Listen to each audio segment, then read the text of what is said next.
підписникам Меркадо Медіа в цей час, воно нам дуже необхідно. Дякуємо глядачам каналу Меркадо Медіа за збір на цю автівку. Слава ЗСУ! Слава Україні! Я головний сержант 2-ї саперної інженерної роти 33-го окремого інженерного батальйону.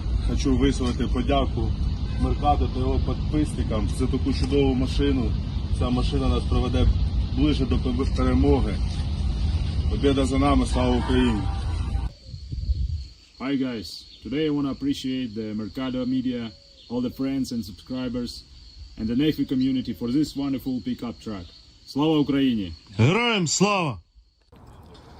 Всім привіт! Я Вадим, позивний режисер, 42-га окрема механізована бригада. Ми зараз ведемо бої на Харківщині. Дякую Меркадо Медіа і всім підписникам його каналу за придбаний автомобіль. Він дозволить нам ефективно і успішно виконувати бойові завдання на Харківщині. Я сподіваюся, що цей автомобіль дозволить швидше здобути нашу перемогу. Слава Україні! I want to give a big thank you to Mikado Media and Johnny FD, two close friends who have helped me create this fundraiser between ourselves to help raise funds for what is needed essentially on the front line. And I also want to give a big thank you to both Mikado Media and Johnny FD's followers for helping us achieve this goal of funding the first car for our fundraiser. The car is going to be put to good use on the front lines in aiding us with helping to carry out our mission and also helping us to clear Ukraine of the invader. Slava Ukraini! Thank you, Mercado Media, Johnny FD, Kostak Gundi, and all your subscribers for the generous donation of this van. It will help us with our logistics in the International Legion. Dear friends of NAFO, my name is Pete, hasta la vista, from Project Constantine. This beautiful beast was donated to the brigade that we're friendly with in the forest, 67 Brigade. 69th Infantry Brigade donating to 67. It's pretty cool. I keep bumping into this vehicle in the forest. We never have time. We never have time to actually make any videos or get inside your vehicle and do any missions with it because we're like passing ships in the night here. But Mercado Media, Andrew, you NAFO supporters, it's beautiful to see this grand vehicle that you've got for this brigade because it's a reliable vehicle and I've never seen it anywhere other than in the forest. I've never seen it in the garage. And yes to that, and all Ukrainians must live. Bakhmut is Ukraine. This forest is Ukraine. And Mercado Media and NAFO, you guys are here supporting us, man, and we freaking love you to pieces. Thank you for what you're doing for the soldiers of Ukraine. God bless you. To victory. Do перемоги.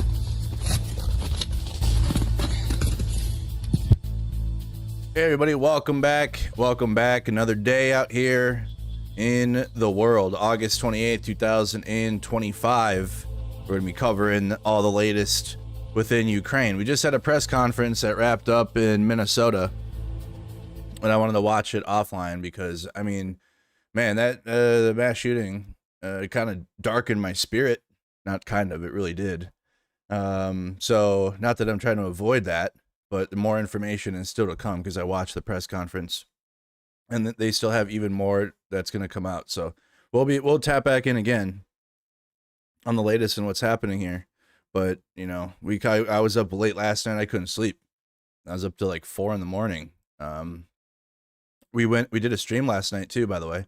So anybody that was up late after the vigil, we did a deep dive going into some more of the manifesto, and yeah, it was very dark, very, very dark stuff, beyond what we covered yesterday on the normal stream, and it revealed a lot. So if you want to watch that, a lot of what we found in the writings we covered late last night. So you're gonna have to go back and rewatch that because a lot of y'all were asleep or what have you. So, but we did spend a good couple hours diving in a little deeper and finding out more. But more details were given today at the presser, but there will be even more. So I'll have more to cover with that. But it's it was a dark day yesterday, still dark in Minnesota right after the mass shooting. I just wish things would happen, you know, to alleviate that. You know, we're going to be talking about Russia's invasion of Ukraine today. And a lot of things that keep people, you know, motivated is the ability to still be able to help Ukraine. For example, right? Russians attacked Ukraine last night. They killed 21 people in the center of Kyiv.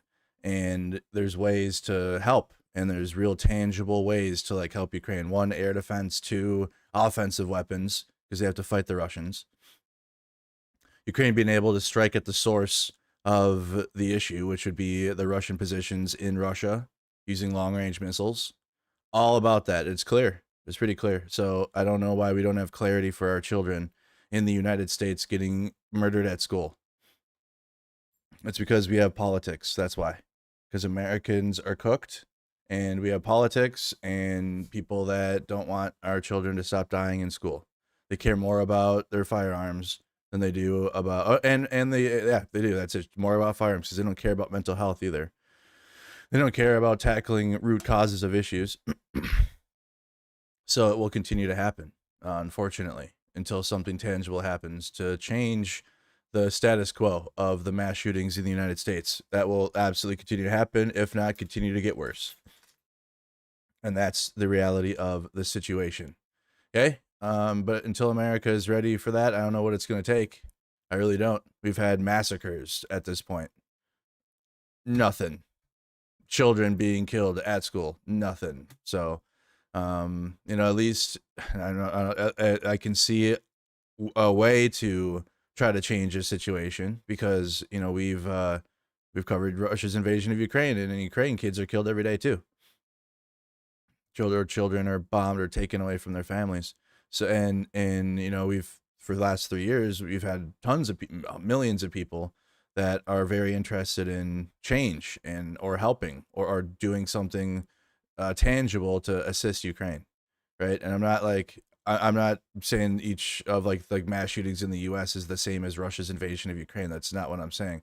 I'm saying that the response to each should be the same at the level of severity, right? Rightfully, you guys were pretty active in 2022 until now, after Russia invaded. I don't know why we don't have the same level of motivation and people interested in causing a change or to fight back against the mass shootings in the U.S. We don't have it. It doesn't exist. We have people that call for things. They call for stuff to happen. I call for this. I demand nothing.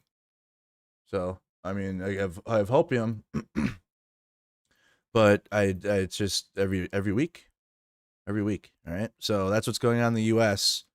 We continue to kill each other, and we have psychopaths killing children. So that's what's going on in the U.S. Killing ourselves.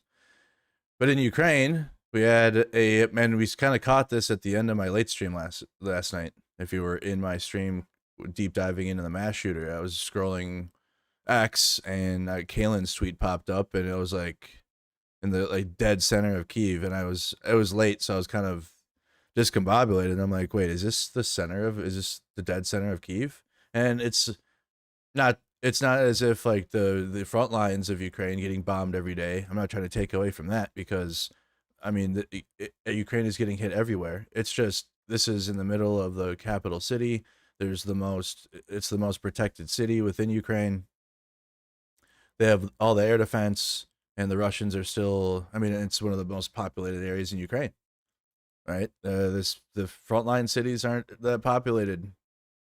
This is the most populated city, I'd argue, I think right now, maybe. I could be wrong now in 2025. Kharkiv would be, but people left because it's a frontline city. The Russians aren't near it, but they're just to the northeast, a few villages away, a few cities and villages away. But Kharkiv there's not many people there. Massive city, though. There would be more. There would be more here in Kyiv if Ukraine was at peacetime. But most of the people, like international, everyone is in Kyiv or Lviv. But I think there's even more in Kyiv. It's super populated. Westerners, Ukrainians, like that's the hub, is the capital city.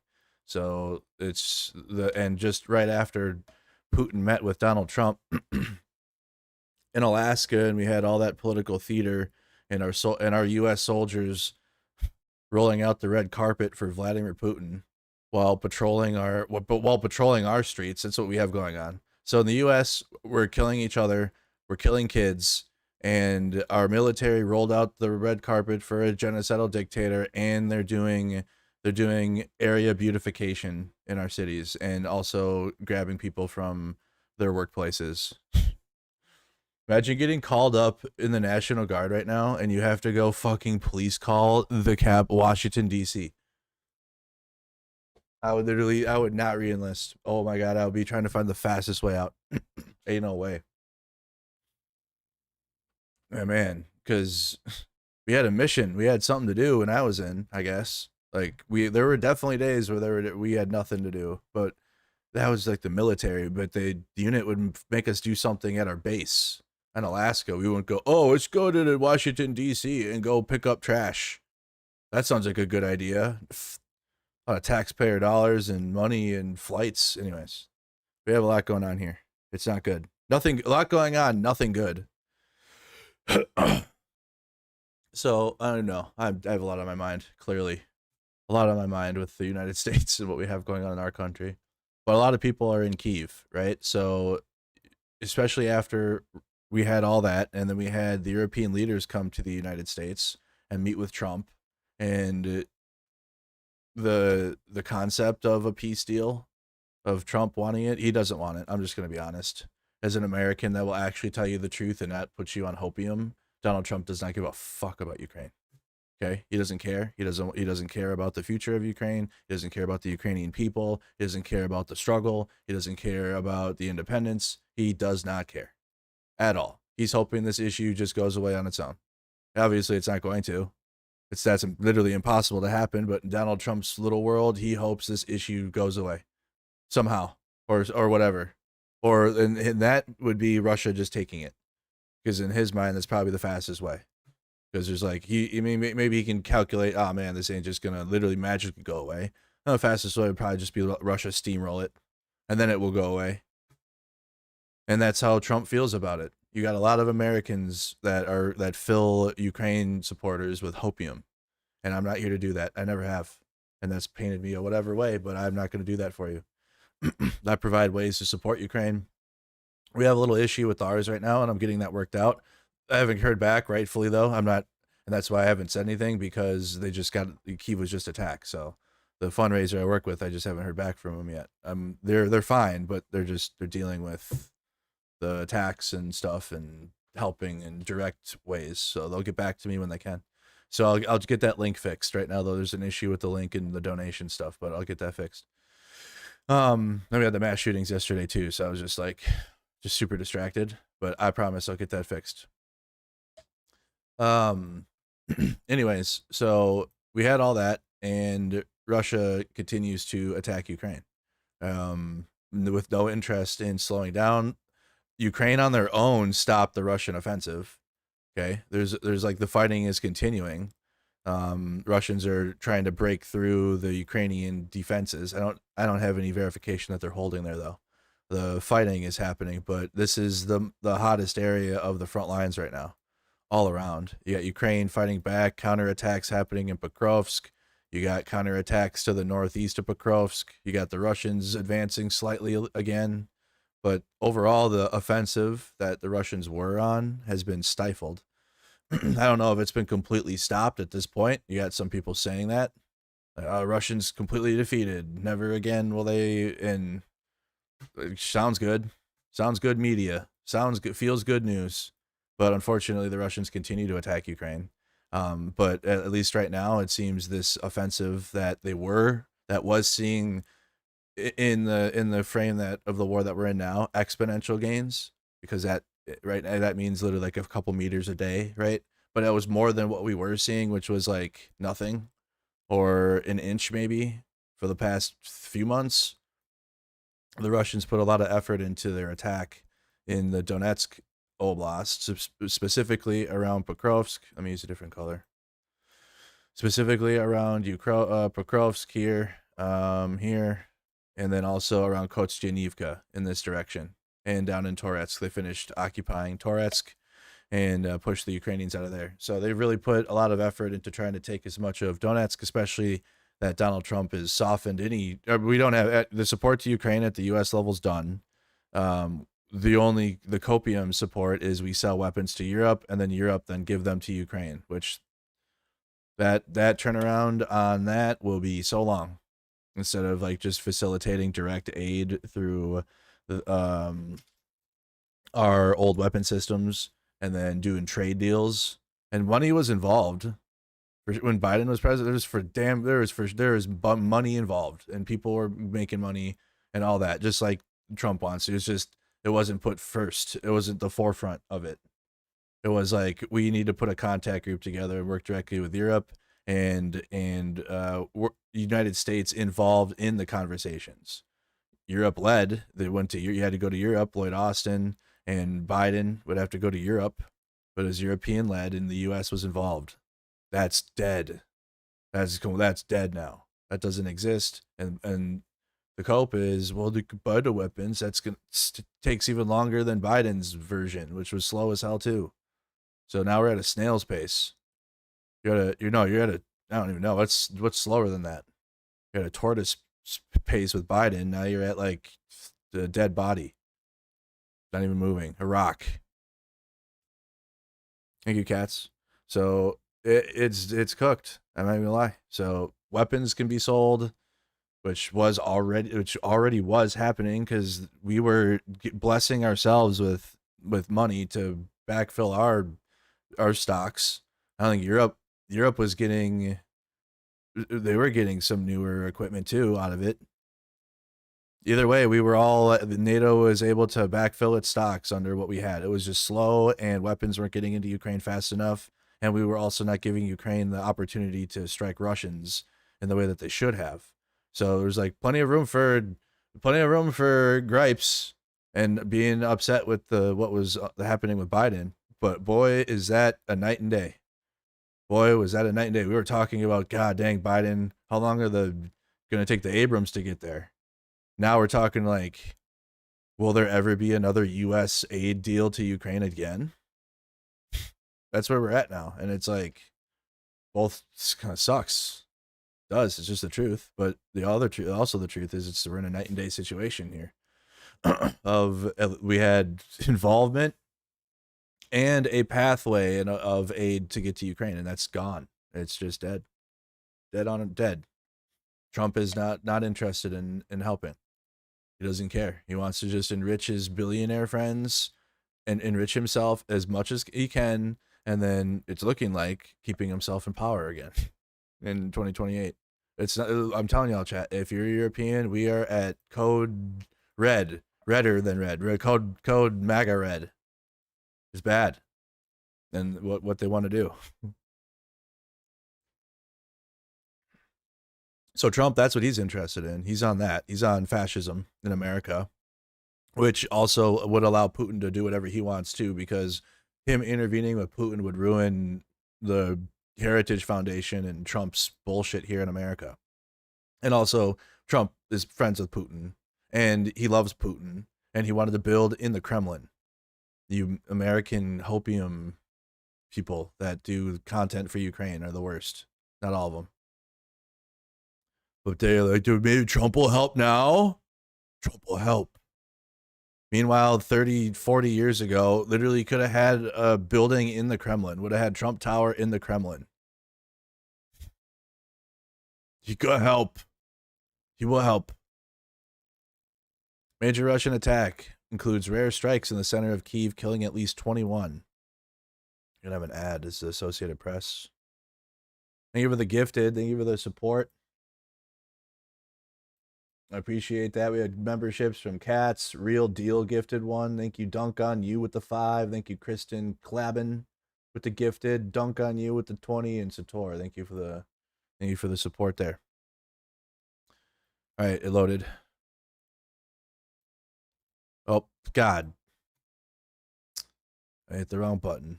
Now we get another ad. Define your curves and your lines. Okay, this is not even great.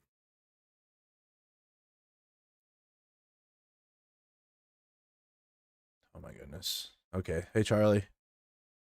We get Charlie. Upper GX exclusively be. All right. This is just the camera, CCTV camera, surveillance camera.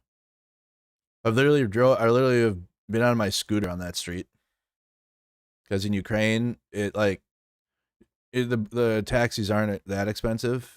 But you can save even more money by just doing the scooter, and I've been on that road.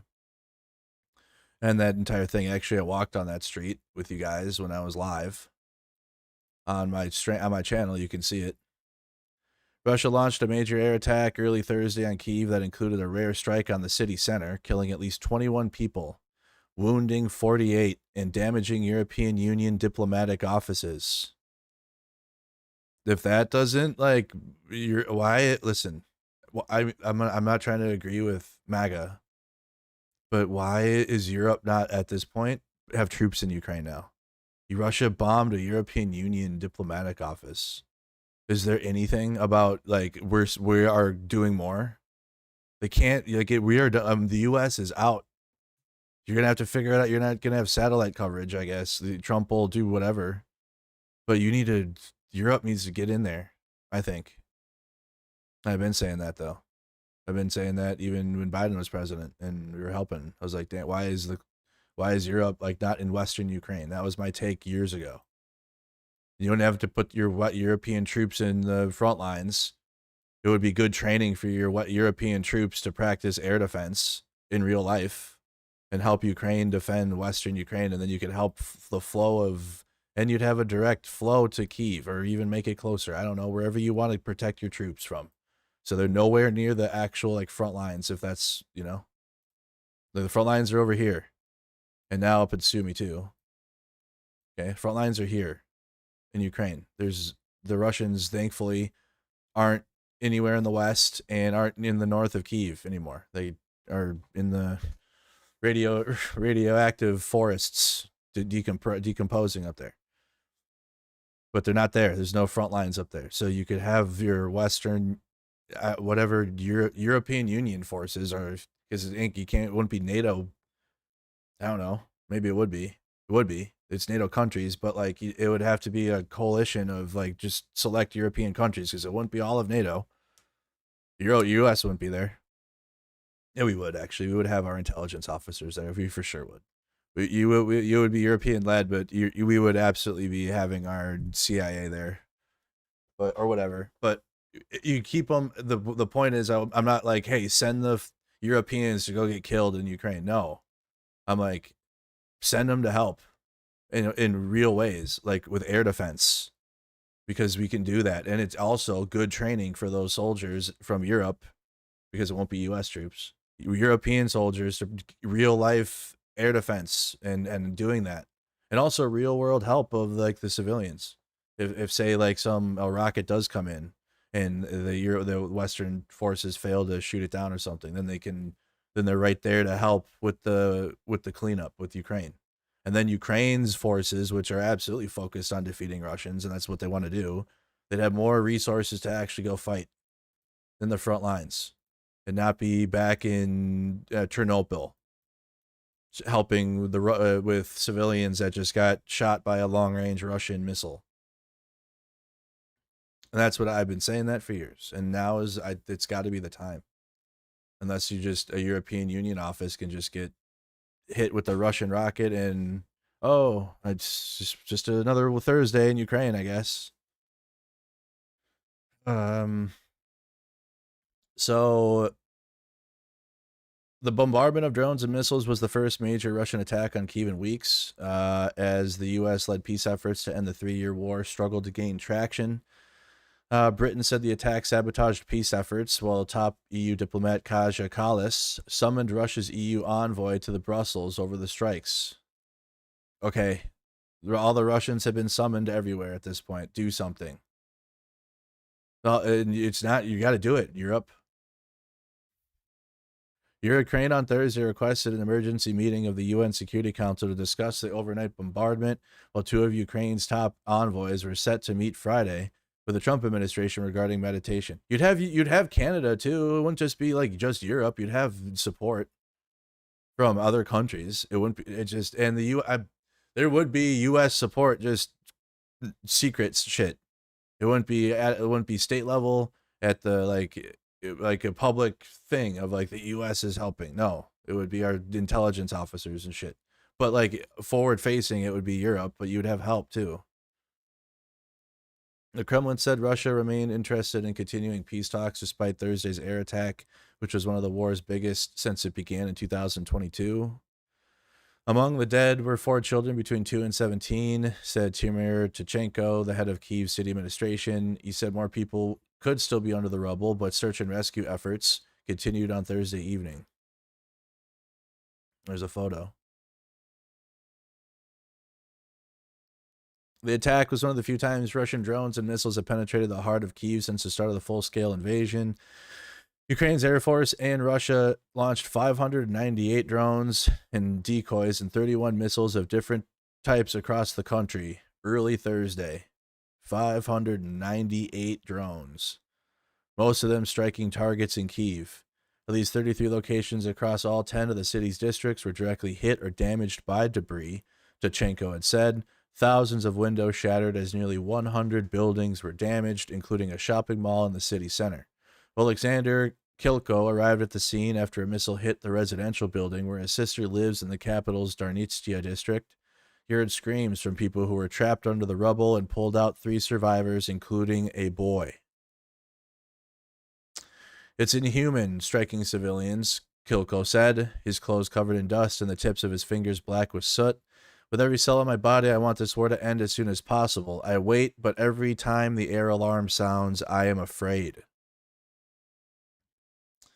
And that air alarm, yeah, that air alarm sound is, it's, you realize where you're at really quick. You can, and I've said it before, when this is a perfect example. Kyiv is not safe either. It can feel that way when you're, and that's wild to say, because if you're never been to Ukraine, you're like, Ukraine's at war. But when you get there, you understand the layers of it. And obviously, the further east you go, the more intense it gets. So there's like, some cognitive dissonance to where, oh, Kyiv is safe. I'm okay. I mean, you're as safe as the soldiers are that can shoot down the missiles, and if they don't get overwhelmed, that's what's keeping you safe. Is the Ukrainian soldiers out in the random outskirts of Kyiv and whatever they're at, somewhere in the city too. They'll move around, but all around, you got the air defense teams out here, and if they're out of ammo, the city's getting hit. Or if they can't shoot down every drone and missile coming in, like 598 is a lot. It's almost 600 drones coming in. That's a lot. It's more than we had. But that was the biggest drone strike when it was 72 when I was there. It was 2 years ago now. Jeez. We didn't have a drone strike when I was there. There was a ballistic missile strike, but we had just left last year. But the year before there was the drone strike, and the biggest was at 72. Now we're talking about 600. I think Russia really has it in its heart that they want peace. Or like when I'm arguing with tankies too, that are like, Russia ain't no they're not committing genocide. Little I'm gonna start calling tankies Ben Gavirs. Little Ben Gavirs out here, because that's what they sound like when they talk about Ukraine. Between them and the other morons, I'm just fucking over them. Daily Russian missile strikes on Ukraine. You can see the numbers. AP analysis of data from the Ukrainian Air Force showing the number of missiles launched by Russia at Ukraine over the past year. In last night's attack, most of the 40 missiles launched struck in the west of Ukraine. Which, that's wild. There should be zero. The fact that there's, brother, you got NATO countries like right next to it. This is wild, dude. It's always been wild to me. It's wrong that Ukraine is being invaded for like entirely, but brother, like there's Poland is right there, and there's nothing. No, Europe should be in there. Europe should be all over Western Ukraine. There's mountains. You can do mountain training and train with the Ukrainian soldiers and shit. And the Ukrainians are teaching NATO how to shoot drones down and like use drones, but it's just wild that there's nothing. This part here, if you want to include Kyiv too to protect the capital because of the, you want to use military terms, resources that we put there. This should be all NATO. This should be European Union, NATO, whatever you want to name it. I don't think it would be the NATO. It would be the coalition of the willing forces. Cow. I don't know. This should be a no-go zone. This should be Western Europe forces in there. Now. It's or what? Or more words. Or more words, I guess. So they summoned the Russian envoys. Europe Commission President Ursula von der Leyen said the two strikes landed 20 seconds apart, about 50 meters from the EU mission to Ukraine building in Kyiv. She said no staff were injured in the strike. No diplomatic mission should ever be a target. They struck the peace effort. The Russians hit that on purpose. They're like, we will hit the European Union in Kyiv now, with Trump as president. Now we will do that, and they did it. And then now what? Now what? The British Council, which promotes cultural relations and educational opportunities, also said its Kyiv office had been severely damaged in the attack and was closed to visitors until further notice. The organization posted a photo showing the building with its windows and entrance smashed open and surrounded by glass and debris. A guard was injured and is shaken but stable. Council Chief Executive Scott McDonald posted to X. British Prime Minister Keir Starmer and Russian President Vladimir Putin was, British Prime Minister Keir Starmer said that Vladimir Putin was sabotaging hopes of peace following the senseless strikes. The Russian ambassador to London was summoned to the Foreign Office. Diplomatic efforts to reach peace have stalled. Weird. Getting the anxiety burps now because it's just pissing me off. Thursday's attack is the first major combined Russian mass drone and missile attack to strike Kyiv since the U.S. President Trump met with Putin in Alaska that we all had to sit through. Russia chooses ballistics instead of the negotiating table, said Zelensky. You can only, how many different ways and languages does Zelensky need to say what's happening? Wear a suit, Zelensky. Then we'll hear you. Wears a suit. Yeah, hey, hey, Ukraine. Yeah, good luck. Oh, dude, Zelensky will get what he wants if he wears a suit. Did that happen? Did it happen?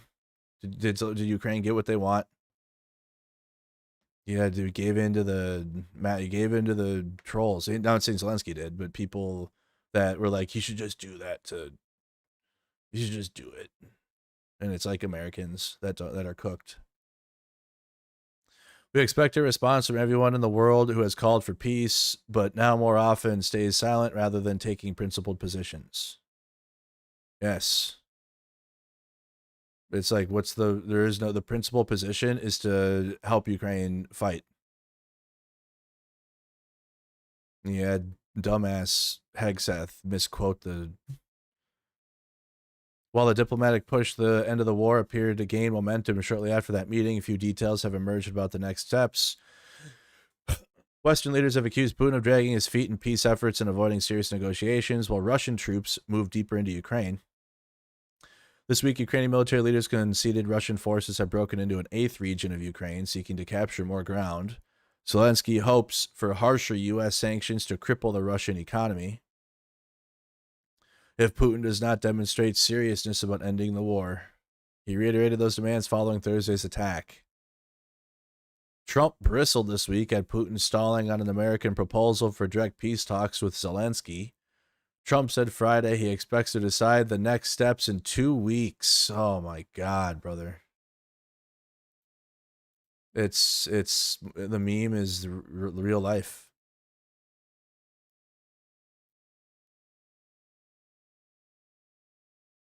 Two more weeks for Russia. They've been given two week buff. They've activated their 2-week card. So you can play it when you need 2 more weeks. And Donald Trump is the only one that can wield it.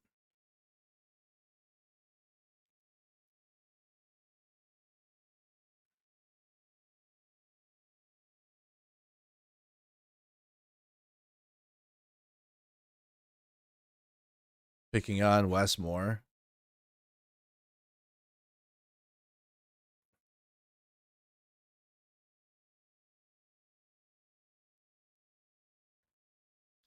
Charlie Kirk ivermectin ad, brother. Holy, is the right wing so done. Take your Charlie Kirk ivermectin pills, you fucking... Sorry. Republican Party is doing well. Millions of people are... Okay. They're going to have a national... that's American news. I'm getting distracted because this is just so cooked. But expect a national convention. Which now never happens. Because he's... For the midterms. He's going to host an RNC for the midterms. Not a thing. But he's going to make it one. I don't know where he posted about Russia. Trump said on Friday. Where did he say it? That's what I'm looking for. I'm getting distracted with his bullshit though, as usual. Trump, Russia. 2 weeks after Trump talks, Trump gives 2 more weeks. EU furious. I can't. I have a paywall there. Was it really in the White House press briefing? He's gonna make his statement later. Is that today? Yeah. And his statement will be a truth. Okay, so he'll make a post here soon then. President Donald Trump was not happy about the Russian attacks on Ukraine, guys.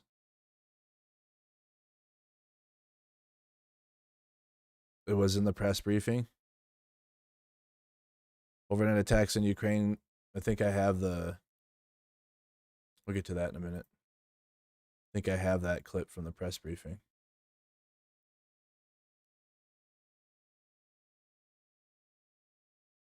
Jesus Christ. Yeah, here you go. White House on the Russian attacks against Ukraine. Trump was not happy. He was also not surprised.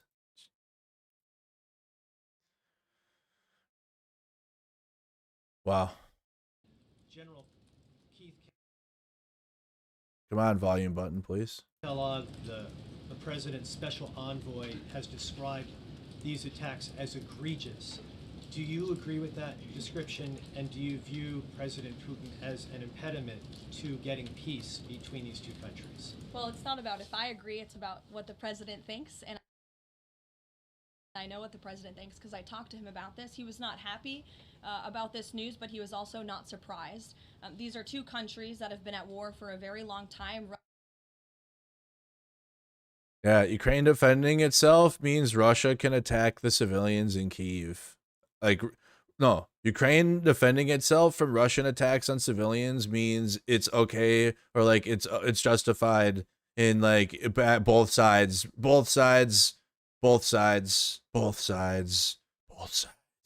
attack. There's violence. There's violence in the air, so it's like expected. Russia launched Both sides. That's their favorite. attack on Kyiv, and likewise Ukraine recently. How does it feel, Ukraine, to get both sides in American politics? It's a right-wing favorite. They love that one. To blow to Russia's oil refinery. For the facade of like all like it's all bad. Like I'm unbiased. I'm unbiased, so we see it as both sides. It's a bias. It's actually stupid falling out of a stupid tree. They have Drinking can of stupid juice. Taken out, as a matter of fact, 20% of Russia's oil refinery capacity over the course of their attacks throughout the month of August. Wow, is she literally justifying Russia's attack in the center of Kyiv on an EU building and civilians that resulted in the death of 21 civilians because Ukraine is striking their oil depots, which fuels their military? Are you actually joking? Yeah, you know, Ukraine's been striking Russian oil facilities, so like, you know, Russia striking civilians. No, Ukraine's striking Russia's oil facilities because of the war that Russia brought to Ukraine means Russia can then attack civilians and kill them. So, I mean, it's like both sides are bad. I'm just here to tell you that. On Kyiv, and likewise Ukraine recently dealt a blow to Russia's oil refineries. They have taken out, as a matter of fact, 20% of Russia's oil refinery capacity over the course of their attacks throughout the month of August. So the president is continuing to watch this intently, and this killing, unfortunately, will continue as long as the war continues, which is why the president wants it to end.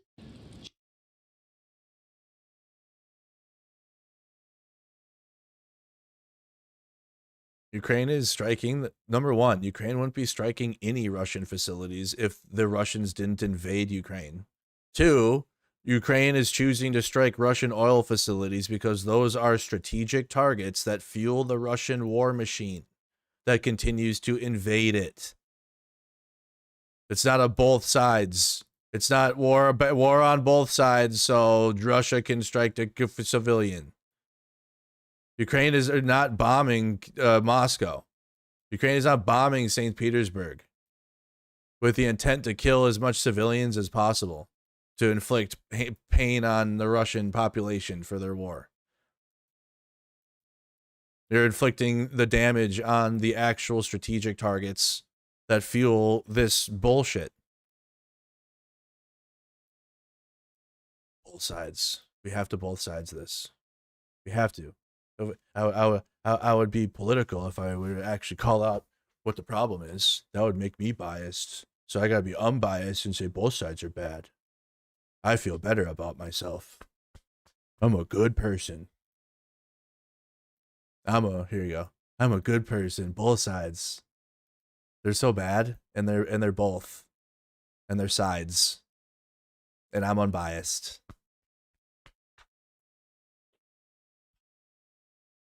I feel so good about myself.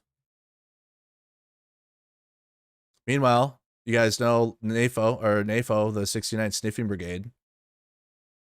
I've been in this office countless times. I've taken pictures in it. We did our work in that. I sat at that desk in the back and did some editing. This is the Lift 99 building. This is the NAFO 69 Sniffing Brigade, where Ragnar Sass is one of his headquarters are for his startup. But all the truck stuff and the fundraising and all the people that do that work in here. They double down. They have their regular tech job. The plane is like the plane is like right there that you can go and sit in.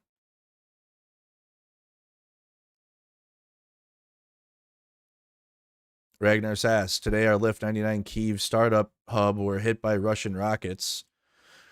We're closed now, but we'll back very soon, stronger and more furious than ever, so Ukraine startup founders could grow, help each other, build and win.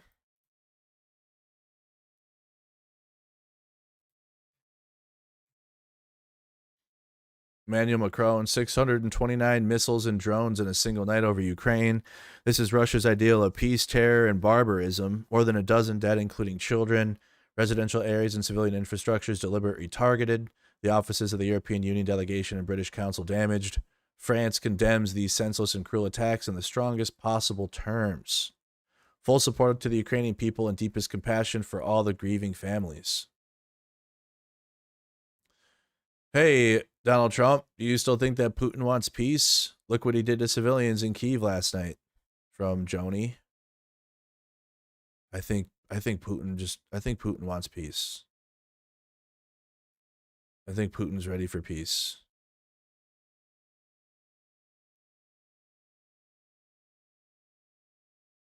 Here's Kalen. This was what we saw early this morning when I was finishing my Shooter Manifesto stream. A Russian missile's just hit the absolute center of downtown Kyiv with a missile.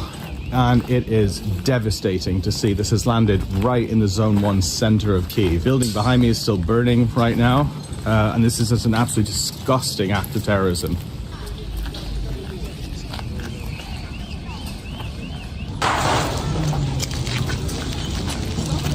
A Russian missile's just hit the absolute... That was from Kalen. Let's see what else he's posted today.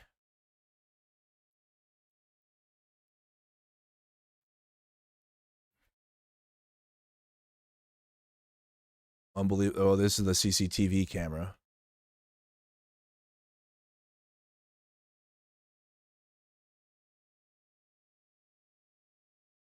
No audio on it.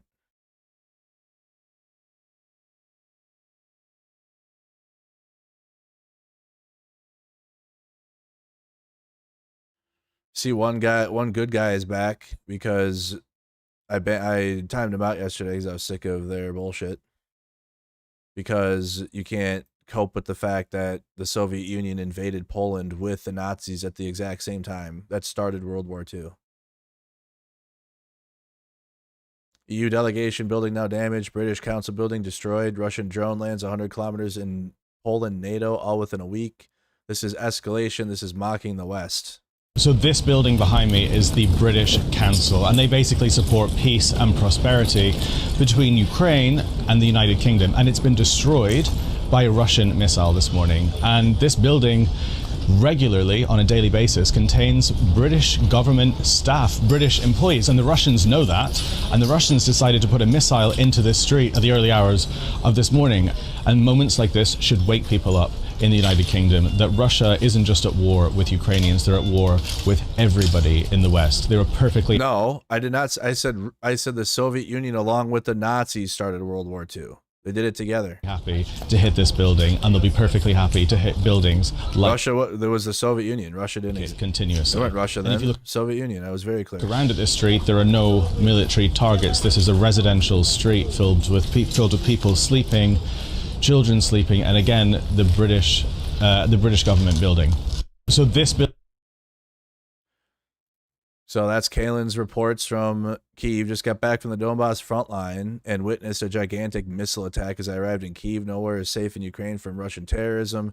This is why so many millions of Ukrainian refugees can't come home until Putin stops. This behind me is a residential street in the center of Kyiv where families were sleeping, and a few hours ago a Russian missile obliterated this street. There's glass falling, there's people being pulled out of stretchers, and I've literally just arrived here hours ago from the front lines, from the Donbass, and I was with a few colleagues who said, finally, we've got to Kyiv and we're somewhere safe. And this is the first thing that we all witnessed within minutes of getting back. And it just shows that there's nowhere safe. Behind me is a... So see if Dylan's posted anything.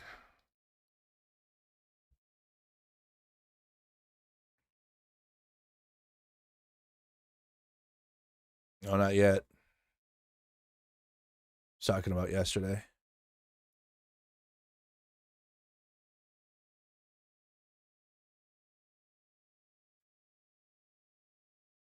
Okay. So that was on the White House's statements on Russia. 2 more weeks. Both sides of this war are not ready to end it themselves. U.S. Special Envoy Steve Witkoff told Fox News on Tuesday that he plans to meet Ukrainian representatives this week in New York, and he's meeting with them on Friday. Trump has been pushing for Putin and Ukrainian President Zelensky to meet, and then he would join them for a three-way meeting to discuss ending the war. But no such Putin-Zelensky meeting is forthcoming as of yet. Trump asked on Monday why Putin is reluctant to meet Zelensky, said Putin simply does not like him. I'm going to get them to meet, and then we're going to have a trilat. We're going to do a try that.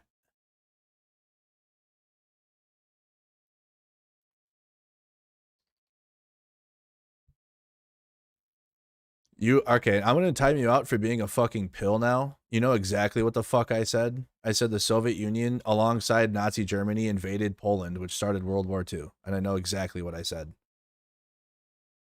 You can tell Anne-Marie to unban me from your gaming channel. It's not up. If you were banned from my gaming channel, that's 1, embarrassing. 2, they probably did it for a reason. So no, I'd have to ask. Nice try. Good try. It's what I used to do. I used to go to my dad instead of like my mom when I wanted something. Since December. See what CNN reported. Russia's war. No, you're okay. Now you're being timed out. Right, you can come back tomorrow. Come back tomorrow. Try again. You're gonna learn your lesson. I'm gonna be your dad too, I guess. War with Ukraine is another conflict that the Trump administration has vowed to end, but efforts to do so are struggling to gain traction. Ukrainian officials say at least 18 people were killed and dozens were wounded overnight in what has been described as a massive attack on the capital.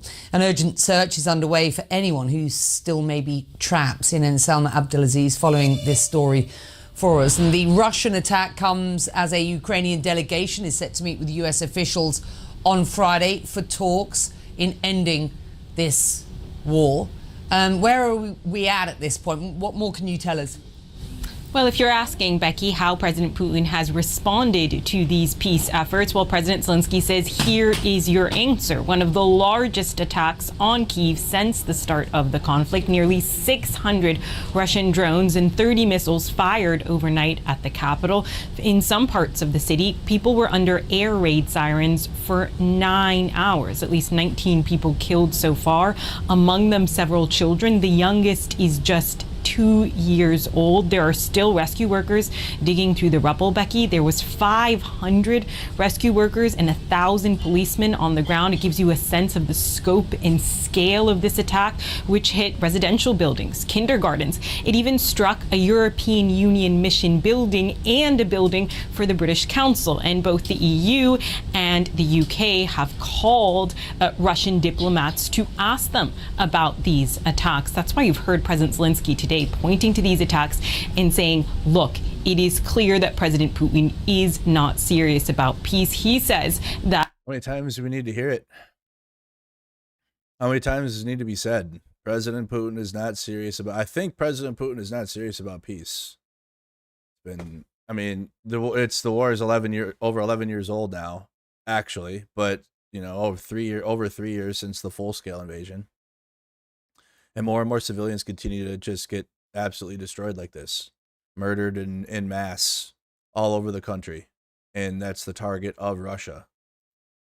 Russia's targeting Ukrainian civilians, their culture, their religions, everything, their language.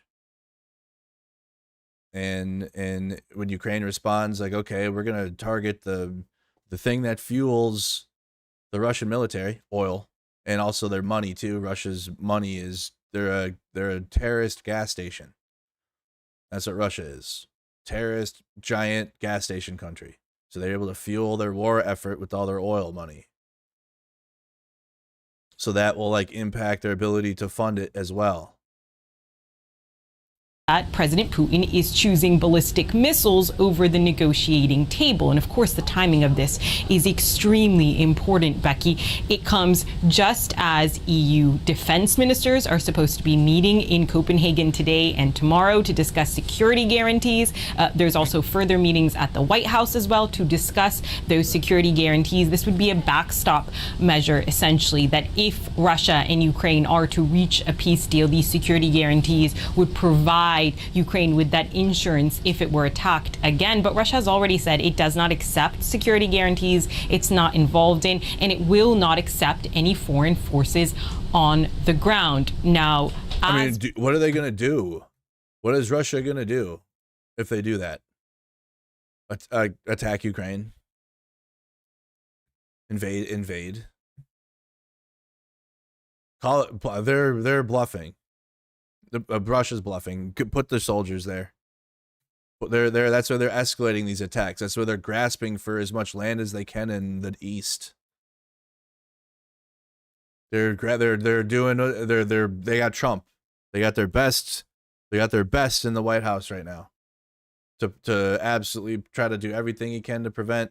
But Trump also has to play politics too. He can't go full send, let Russia do whatever the hell they want, even though Trump has literally said that. Putin, you can do whatever the hell he wants.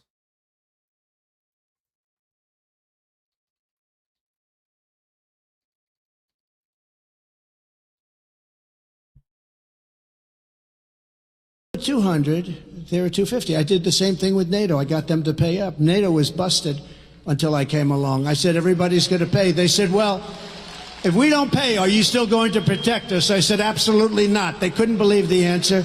And everybody, you never saw more money pour in to Secretary General Stoltenberg. Well, I don't know if he is anymore, but he was my biggest fan. He said, all these presidents came in, they'd make a speech, they'd leave, and that was it. And they all owed money, and they wouldn't pay it. I came in, I made a speech, and I said, you got to pay up. They asked me that question. One of the presidents of a big country stood up and said, well, sir, if we don't pay and we're attacked by Russia, will you protect us? I said, you didn't pay? You're delinquent? He said, yes, let's say that happened. No, I would not protect you. In fact, I would encourage them to do whatever the hell they want. You got to pay. You got to pay your bills. And the money came flowing in. I would encourage him to do whatever the hell he want. I remember we sat through that live as I made my chat go through every Trump rally just to hammer home how bad it was going to be. And boy, it was bad. It was rough content. Hours of that. And then he would, like, people in the crowd would get to sleep. Like his own cult would be like falling asleep behind him from like just, they can't handle it from how much just shit. I would encourage him to do whatever the hell you want. I think Trump will help Ukraine. I think Trump better than Biden. Trump will help. He likes Trump is peace through strength, and that's Ukraine. That's Ukraine too. Trump is peace. Trump is Ukraine. He'll help. German Chancellor Friedrich Merz said on Thursday, said it was clear that a meeting between President Zelensky and President Putin will not take place. White House Press Secretary Caroline Leavitt criticized both Putin and Zelensky after the Thursday attack on Kyiv. She said that Trump was unhappy about this news. He was also not surprised by Russia's Thursday air assault on the Ukrainian capital. Leavitt noted that Ukraine has also launched effective assaults on Russia's oil industry in recent weeks. Perhaps both sides of this war are not ready to end it, right? Yeah, both sides are bad. Russia says it targeted military-industrial complex. Oh, by the way, hold on. No. I forgot. This is a perfect time to watch this.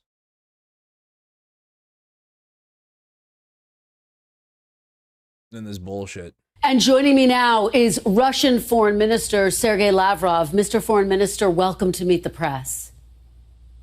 Thank you. Thank you so much for joining us. To meet the Russian diplomats. Thank you so much for joining us after a very significant week. Let's dive right into the state of these talks.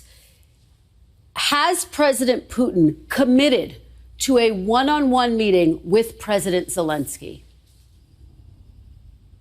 Well, those are the speculations which are being spread by, first of all, Mr. Zelensky himself and his European sponsors.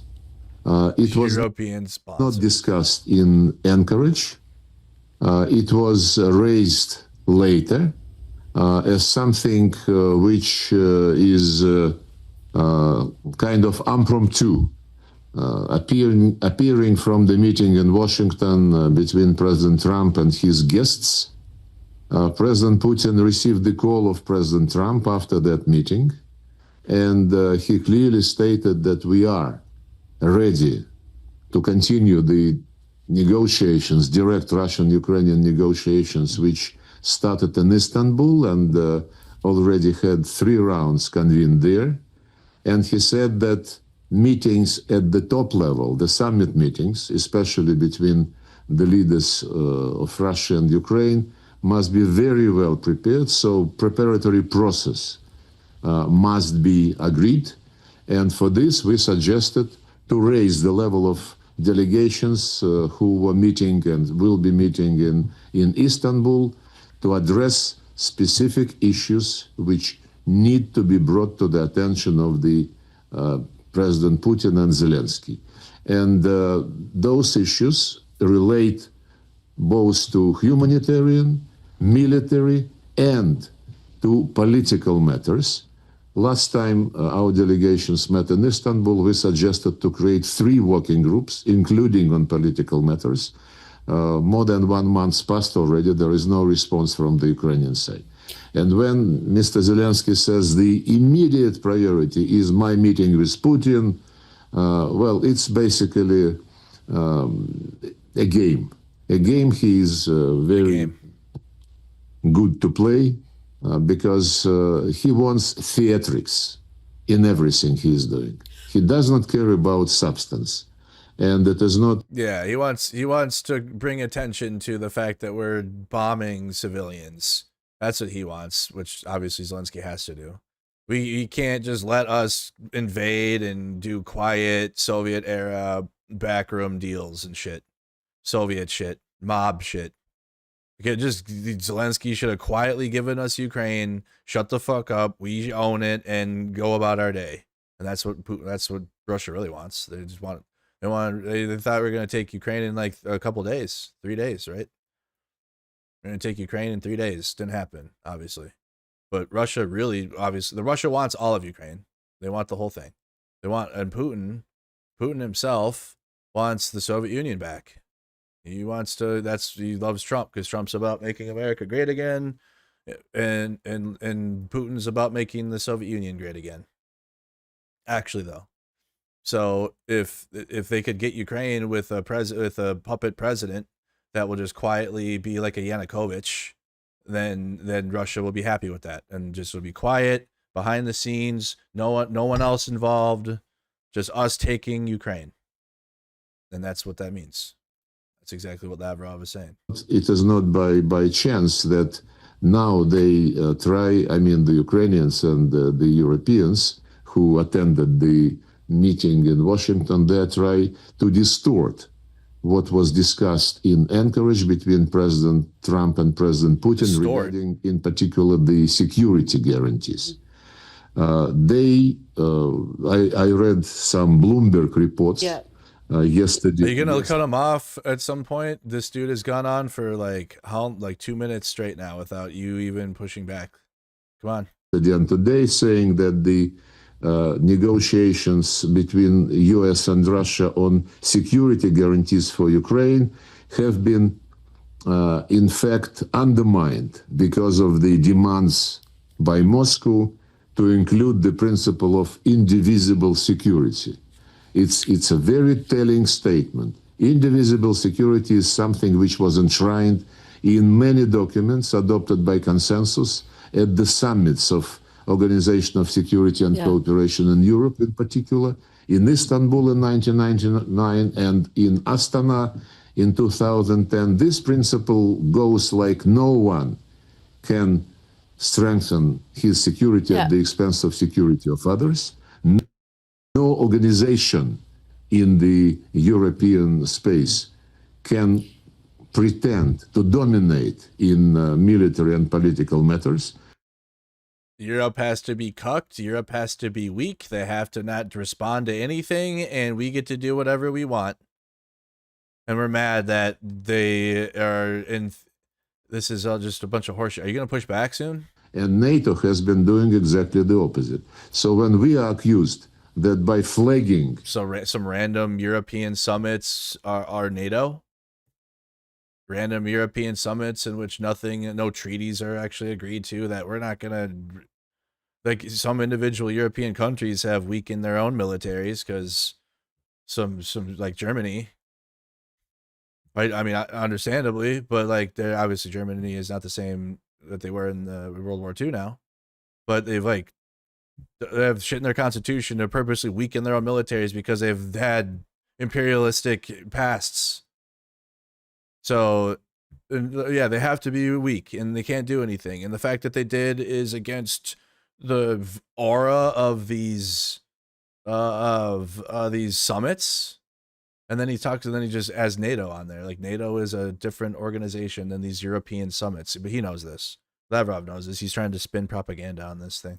The principle of indivisible security. We are undermining the process of negotiations between US, Russia, and Ukraine. This means that the people admit that they want divisible security, that they want security built for Ukraine, which is being discussed now, but built against Russia. Those discussions, which took place before yesterday, after the Washington meeting, they clearly indicate that people see security as only security for Ukraine. And what do you think security means, you ballsack? Security is only security for Ukraine. Have you thought about us? Have you thought about Russian security? To send intervention force, occupying force, to the Ukrainian territory to deter Russia. Susan, please cut him off. Say something. You've tried like 18 times and you've done nothing. Please stop it. Make him stop. don't conceal that this is the goal. And this is not the way to handle the situation. Mr. Foreign. President Putin and President Trump in Anchorage discussed the security guarantees, and President Putin recalled that in April 2022 in Istanbul, during negotiations initiated by the Ukrainian side, very soon after we started our special military operation, That's so it's a special military operation again. during those negotiations in April in 2022, Ukrainian delegation presented a draft principles to reach a treaty, to reach agreement on ending the war. Those principles were initialed by both delegations. And as regards the security guarantees for Ukraine, those principles proposed by Ukrainian delegation, I underline this once again, they provided for creation a group of guarantors. This group containing of permanent members of the Security Council, Russia, US, China, UK, and France, plus they mentioned Germany, Turkey, and any other country which would be interested to join this group of guarantors. Mr. Foreign And Minister. Guarantors would be guaranteeing the security of Ukraine, which must be neutral, which must be non-aligned with any military bloc, and which must be non-nuclear. Mr. Foreign Minister, we are going to get to the security guarantees. We're going to have a big conversation about that. But I just want to stick to this idea of a one-on-one meeting between President Putin and President Zelensky. It's not just Zelensky saying it. The White House says President Putin told President Trump he's willing to meet face-to-face with President Zelensky. And I guess the question is, how can you claim to be serious about a peace process when you can't tell me directly, is President Putin willing to meet with President Zelensky? Is that the plan? Look, I hope that those who are interested in what is going on around Ukraine, they follow the statements of President Putin, especially when they try to see some wrongdoing on our side. President Putin repeatedly stated that he is ready to meet with President Zelensky. And actually yesterday at my press conference after my meeting with the Minister of India, I repeated this, that he is ready to meet with President Zelensky, provided this meeting is really going to decide something. To meet for Zelensky, to have another opportunity to be on stage is not what we believe is useful. We are not against him playing games and playing various shows, but it is not going to resolve the issue because we can't have Zelensky working with Europe. We can't have him. We're doing negotiations. This is theater. He's doing theater. He's got to be our puppet. Publicly stated that he is not going to discuss any territories, thus challenging President Trump and other American colleagues who stated the territorial issue must be on the table. He clearly stated that nobody can prohibit him Did he call Trump an American colleague, or is like Zelensky? Is Trump an American colleague to Russia? From joining NATO, which is again categorically challenges what President Trump was saying, and quite a number of other things. He also said that he is not going to restore the rights of the Russian-speaking people and cancel legislation which was passed long before the special military operation, starting from 2019. A series of legislation was passed in Ukrainian parliament prohibiting Russian language, exterminating Russian language. It's lies. Nope. Lies. Push back, Susan. Push back, Susan. Exterminating the Russian language. That's wild. That's super wild. You're in Ukraine, you POV in Ukraine, and like you got to be like, oh, what's that? Okay, I just learned the symbols and the different letters in Ukrainian. What are these letters? These letters look different. Oh, that's Russian. Oh, I thought the Russians said there is no Ukraine. There is no more Russian in Ukraine. Meanwhile, most restaurants, or not restaurants, but anywhere to eat, like in Kyiv, they have the Russian language option. But you get closer over here, it's like it's just there. It's like Russian, Ukrainian, and you like choose what you want to use. And then I just used my Google Lens. The street signs over here are in Russian. In Kharkiv, everything's in Russian. Not everything, but most things are in Russian. I was like, oh, so this is different. Because I'm an American stupid English speaker. So I was like, that doesn't look like Ukrainian. What language is that? Russian. Oh, well, that kills the entire narrative about that then. Because I'm in Ukraine, standing there, physically in the country, and I'm looking at Russian on a street sign. Or a billboard. Russian culture, Russian education, Russian media, and canonic Ukrainian Orthodox Church. So when he said that... And you can't have Ukrainian Orthodoxy. You got to just have the Russian one. That's wild. I don't give a damn about what you are saying, what President Trump believes must be a part of the solution. But I am ready to meet just to do what? So to do what? We are all going to be concentrated on, imaginary effect. So this is just adding to my argument that Europe needs to call Russia's bluff, and especially after today and the strikes on the European Union building, put troops there. Seems to be Western Europe Forces Zone right there. Western Europe Forces Zone. Immediately. He's not interested. He's literally saying, like, we aren't going to negotiate if Zelensky's working with Europe. Which that's the whole thing. That's what's happening. Europe is backing Zelensky in Ukraine because Ukraine is Europe. And Lavrov is straight up saying, yeah, everything we invaded Ukraine for in 2022, we're still doing that. Nothing's changed. We're not moving our negotiation. We're not going to meet halfway. We're not going to settle for a land thing. Well, it seems like he would be interested in that. Like that would bring Russia to the table. Russia would come to the table about any type of a peace if they were offered land, but it wouldn't stop there. They'd be like, oh, that's a good start. But they're not even going to sit. They're not going to seriously come to a table with a situation with Zelensky working with Europe. He'll have to be on his own completely and then do mob style Soviet backroom bullshit deals. And then Zelensky probably, obviously he can't be president anymore. They'd have to install their own Russian president into Ukraine and be Yanukovych 2.0. And then the Russians will be satisfied, but not completely, because then they need to finish occupying the whole country and then start working on Estonia, Latvia, and Lithuania. This is just their first phase, running into some roadblocks into their Soviet Union, into Putin's wet dream.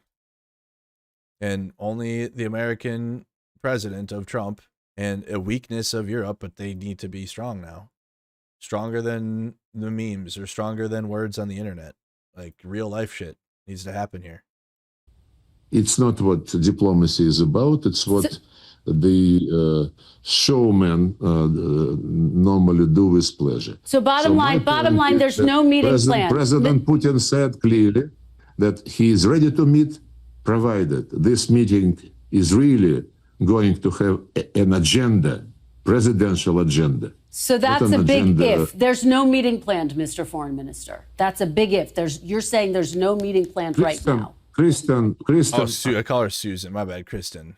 I said Susan. I am awfully sorry. You're not listening.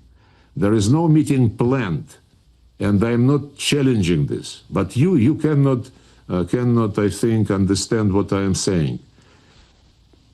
Putin is ready to meet with Zelensky when the agenda would be ready for a summit. Yeah, you're not understanding. Putin is ready, but it has to be completely on our terms. So you're stupid. Okay, you're not listening to me. And this agenda is not ready at all. President Trump suggested, after Anchorage, several points which we share.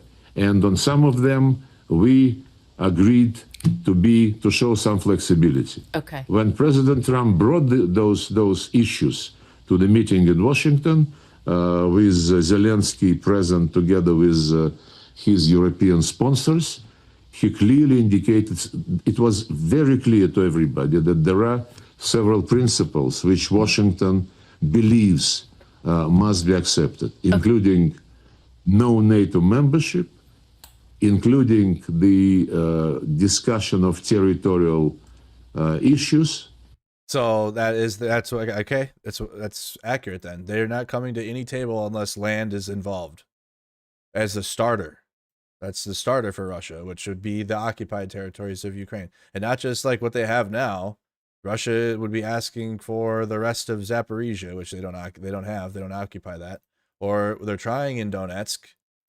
We're trying to occupy the rest of it with their offensives right now, but they don't have all that. In Kherson, obviously, we have the counterattack still holding, and the counteroffensive, and Ukraine still holds Kherson, but you got drone safaris and Russians bombing civilians there every day. But that's what Russia would be asking for. They'd come to the table if there was like, okay, land, and then they'd be like, okay, now we're serious. And then Russia would then say, we want all of those oblasts or more. It would be those oblasts, though, for sure. And then obviously then Zelensky couldn't be president, and they'd want a puppet that they can control.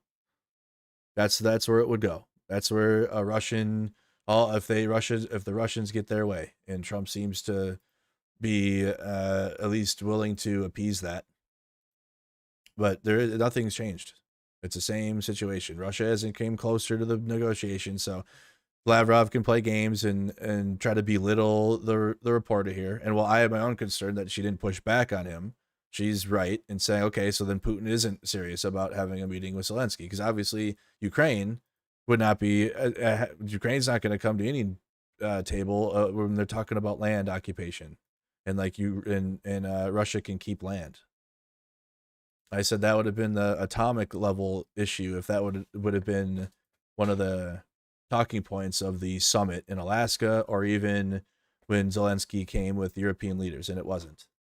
Land wasn't even mentioned. So that's what Russia wants as a starter.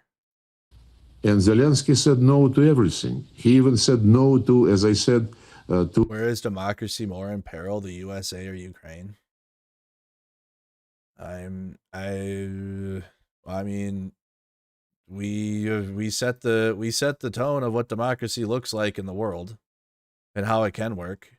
And if we fail, then who else needs to uphold what America has tried with our project of our democracy? So, I mean, Ukraine's literally being attacked physically. We're destroying ourselves. So I don't know. If America falls, it's everyone's for themselves. It'll be like everyone will go for themselves again. I mean, why the fuck would you have to try to? I mean, what example would there be? The American Constitution and democracy didn't work. Why the fuck would we mimic that? Why? So you can like have a society for a couple, like 100 years, and then die? I don't know. I don't know. They're both under attack. To canceling legislation prohibiting the Russian language. But I'd argue the origin of it, like it's if America goes down, our democracy fails. It's hopefully all the other countries have theirs settled and it's all good, or you're gonna have the evils in your countries just mimic what MAGA did and destroy it. They'll be like, oh, we'll just do what the MAGA did in America and take it down. And we meet with a person who is pretending to be a leader, the leader of a country, which is the only country on earth who had prohibited a language, not to mention that this is one of the... And lies. Please push back on that. They didn't prohibit a language. Please push back on that. Official UN languages. No, Israel. no. Let me push back and say that is not true, Mr. Lavrov. You are lying. Arabic language is not prohibited. In Palestine, lying. Arab countries, Does she push back? Does she push back on this? Hebrew is not prohibited. But Ukraine does whatever they believe is necessary to promote the Russophobic Nazist agenda. I think the USA wants war between Europe and Russia so that they are getting weaker. The USA is scared and jealous of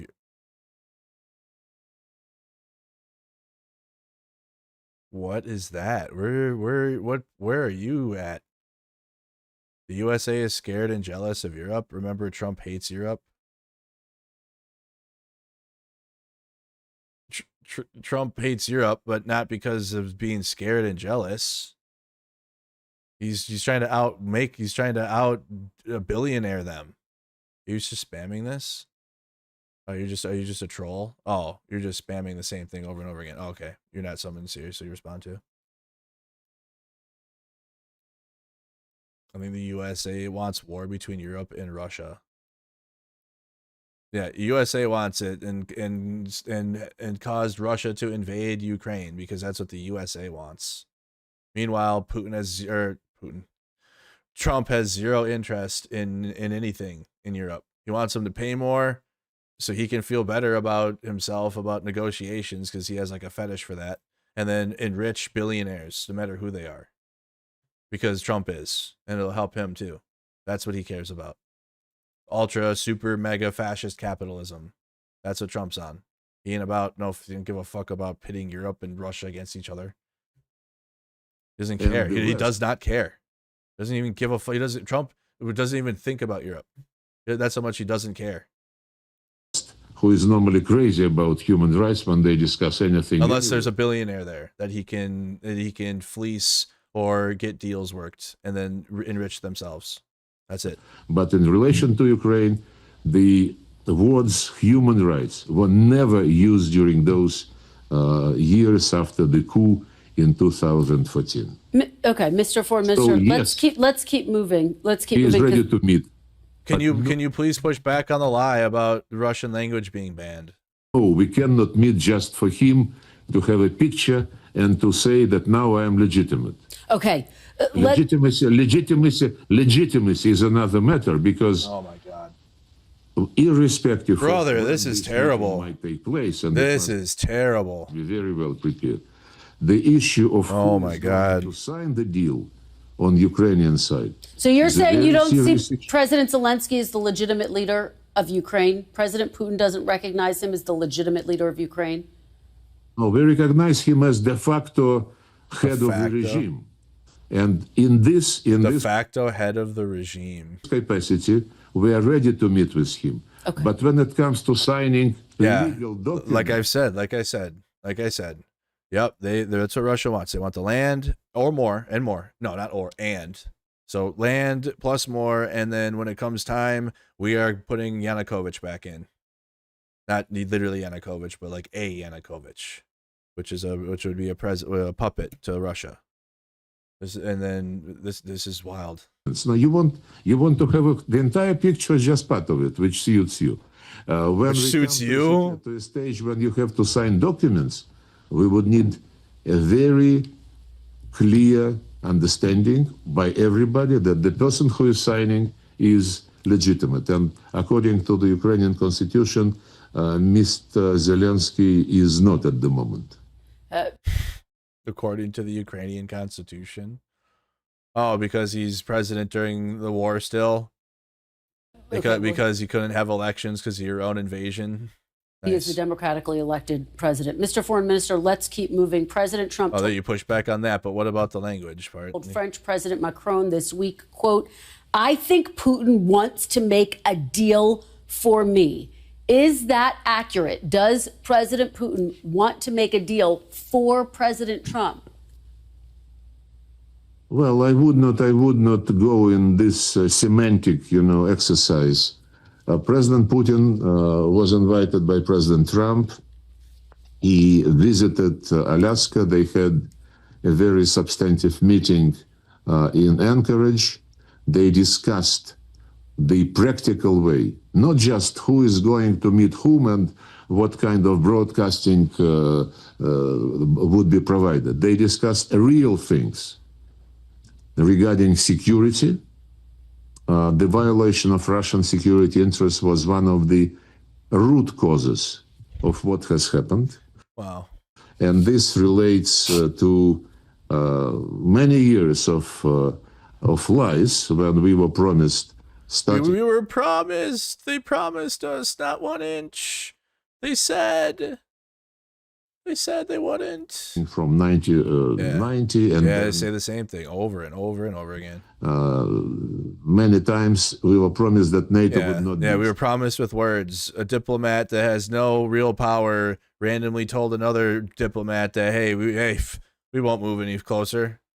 Nothing was signed. Nothing was put into documents. And even if there was, there isn't though, right? But I'm adding another layer. But even if there was, Russia wouldn't obey anything anyways. Who gives a fuck? Fuck them. Fuck Russia. And all their stupid ass feelings. Okay?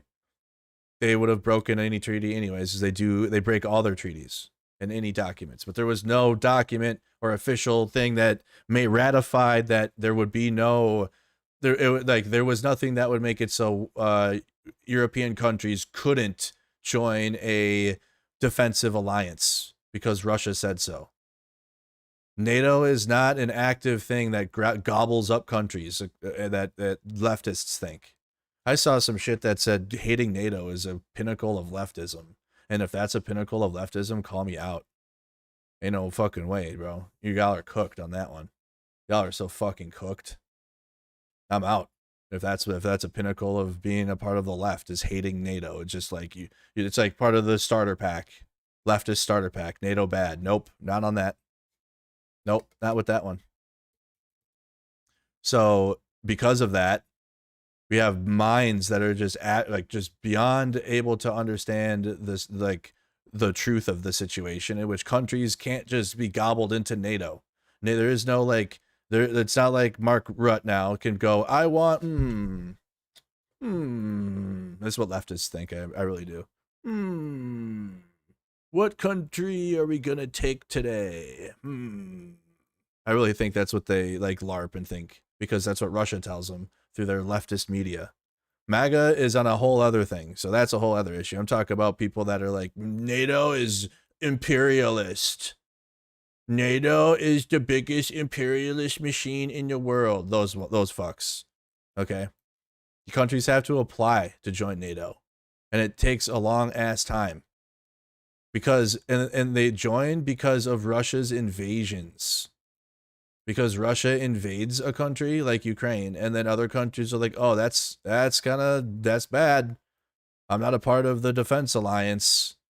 Oh man, I mean, maybe we should. Yeah, maybe we'd have to pay a fee, like a union fee. We have to pay the NATO fee. We can protect ourselves. We fought Russia ourselves. Yeah, you know what? But hey, that Article 5 sounds good.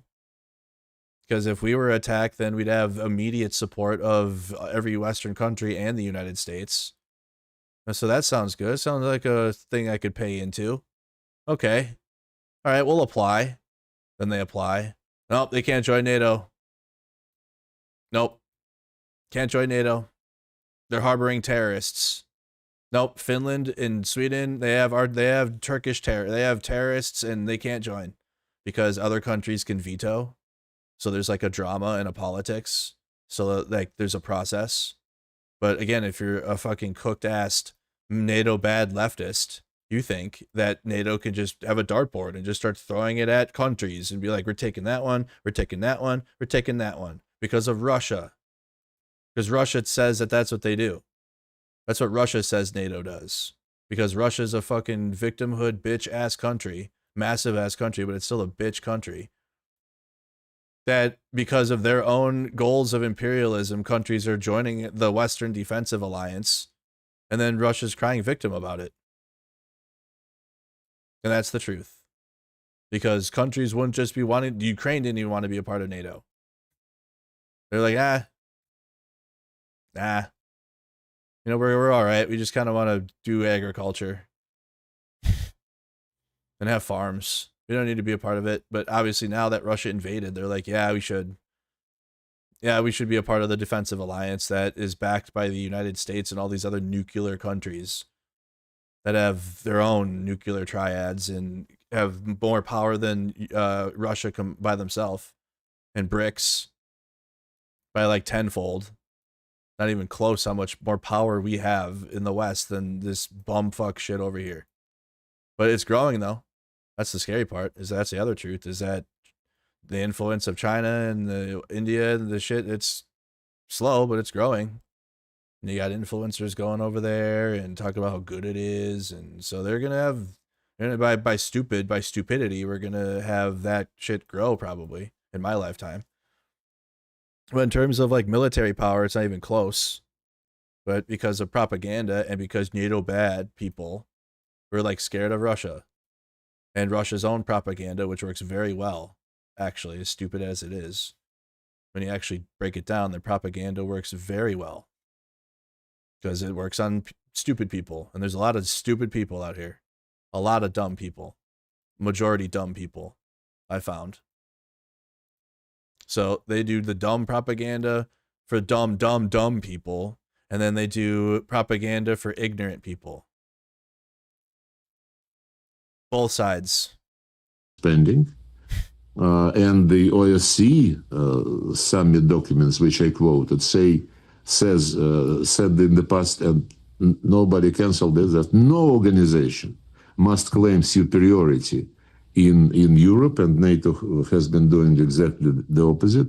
So the security guarantees which Russia presented several times. In 2008, we suggested to sign a pact between Russia and NATO, and it was ignored. In 2021, before we had to take a decision on launch. What are you going to push back on this? 2008 Russia NATO. Relations between NATO and Russia were established in 1991 with the framework of the North. Okay, let's go. Where's it? 2008. I wonder what happened. Russian-NATO relations started to substantially deteriorate following the Ukrainian Orange Revolution in 2004 and 5 and the Russo-Georgian War. I wonder what happened. Why do you think the relationship between NATO and Russia soured in 2008? No, NATO! You didn't let us invade Georgia! This is... NATO is imperialist. Inject the propaganda into the left now. Tell them how bad America is. Give them the shot. Give them the vaccine. give it to them. Tell them. Start telling them now. Tell them NATO. Tell them about NATO in the 90s. Tell them about NATO and Bill Clinton. It's so imperialist. God, why didn't you let us invade Georgia?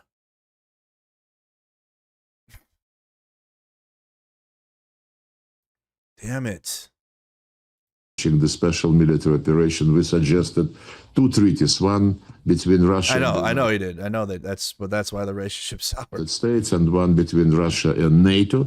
This was also ignored in a very, I would say, arrogant way. Blinken, who was Secretary of State at that time, told me when we met in Geneva in January 2022, he said, forget about this, we can discuss some limits on the weapons which we, the West, would supply to Ukraine. But NATO membership is not for discussion with anybody. All right. When I told him that this bluntly violates the principle of indivisible security, he said the indivisible security in OSCE is political declaration. Yeah. But political declaration signed by the leaders, I think, is something which just out of decency, out of diplomatic and political... That's all I'm hearing. Like nothing serious, angry face, and Mr. Lavrov, and then like he's just like spewing Russian propaganda just nonstop. I don't know how much longer I can listen to this. So this is what the interview is going to be the whole time. You have to respect. Okay, and Mr. Foreign Minister, we have a lot to get to, so I do want to keep moving. Just this week, Russia bombed an American-owned factory near the Hungarian border. I've spoken to people who frankly see that as a slap in the face to President Trump, to the entire peace process, isn't it? No, I'm not, David. I'm actually not a lefty, because I just told you that people on the far left don't like NATO, which actually is similar to like MAGA. MAGA is like on that too. It's weird. Like, there's like crossover episodes between tanky lefts and the MAGA all the time. All the time. Like a Power Ranger meetup or something, but for Timu Power Rangers. So I'm not, I would be probably more center right left, because even liberals support security too. So I don't know. I think most people support NATO and the defense alliance that protect our shipping lanes, that protect our countries. I think that's kind of a standard. It's only the fringe that don't, that are often agree with each other, but claim to be on the opposite sides of the political aisle. Well, I would say that those who are sincerely interested in understanding what is going on should know by now that never ever Russia deliberately targeted any sites which are not linked to military abilities of Ukraine. Okay, so now you better say he's lying, and now you better hit him with multiple examples. This is an electronics factory, though, sir. This is an electronics factory. I've spoken to people on the ground there. It builds coffee machines, among other electronics. This is not a military site. Well, I understand that some people are really naive, and when they see a coffee machine in the window, they believe that this is the place where coffee machines are produced. Our intelligence has very good information. And we target only, as I said, either military enterprises. Some people will see a coffee machine in the window and say, oh, wow. Military sites or industrial enterprises directly involved in producing military equipment for Ukrainian. Bro, the Russians like lie, like they will lie like witty lies, like out of fucking nowhere. Like, how do you even come up with that? Just masters of it. That's all they're good at, is deceit, propaganda, and gas, oil. It's effective. They have money to fund their imperialism, and then they have the ability to lie like they can breathe. Like, no problem. Stoic, lie. Told you, without problem. No flinching either. Crazy work. Ukrainian army. And on the contrary, I never recall any concern expressed by the media in the West regarding the activities of Ukrainian armed forces when they, for example, in the Kursk region, when they invaded it one year ago, there is no military targets at all. All the targets which they have been hitting daily are civilian. They push back on this, please. Push back on this, please. By the way, took civilian hostages from there who had nothing to do with the conflict. Recently, they took civilian hostages. There was multiple reports, multiple videos. When Ukraine was in Suja, the Russian people were like just coming and going. There was no, they weren't like, you can't leave over here. No, they were like left and came back. They had like control points, obviously, because they don't want Russian soldiers or terrorists coming in and killing their operations. But when the Ukrainians were in the city, they were like waving at the Russian civilians as they were going past them. There was no attacks. Suja is still standing. Every city in here is still there because Ukraine went in there to hold territory as a negotiation for land swap, because in case it was all wrong, but they thought because we're holding Russia, that means Russia will come and give some of Ukraine back. Nope, didn't work. Didn't happen. There's also other strategic goals that they had in mind.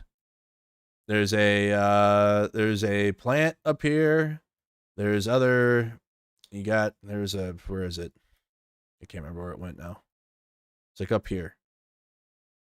I never made it that far though. But there are other strategic goals in the region that they could have held for negotiation, because that's exactly what Russia's doing. Russia's occupying a nuclear power plant in Inohar, the Zaporizhia nuclear power plant, and also the audacity of Russia and Lavrov to talk about any civilians when they're killing civilians every day. They've been occupying Donetsk for 11 years now, and Luhansk, and now these cities, and all of Crimea for 3 years. Mass graves all over the country, Mariupol alone as an entire, like the most graphic documentary of war I think that exists to this day that you can watch and see how that happened and all that went down and watch like the city just slowly deteriorate. That documentary still, if you haven't seen 20 Days in Mariupol yet, you need to do that. Undertook the third attempt to blow up the Crimean bridge. They attacked a few days ago another nuclear power station. They used to attack the one in Zaporizhia. Now they attacked the nuclear power station in Smolensk. And they continue to do this. They continue. Sorry, brother, what the fuck? This is, sorry. Micah Parsons got traded to Green Bay. Oh my God. Oh no. Damn.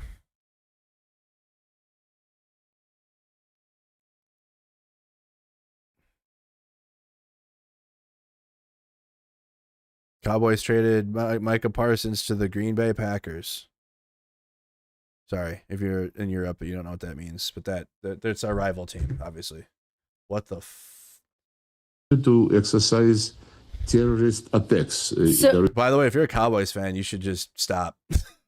Holy, I'm gonna listen to like 5 more minutes of this, and if she doesn't push back on, because if this is an hour long, and if she doesn't start pushing back seriously, like what's the point? We can literally just I can play the state TV channel and just watch that if that's what we want to do, without any pushback. There's no other way to call them. So Mr. Foreign Minister, but if you believe that if there is American capital in an enterprise which is used to produce weapons to kill Russians, and you believe that, be it American, be it Hungarian, be it anybody's capital, that this is this gives impunity to those. Oh, y'all had to give away Kenny Clark though. They traded Kenny Clark for Micah Parsons.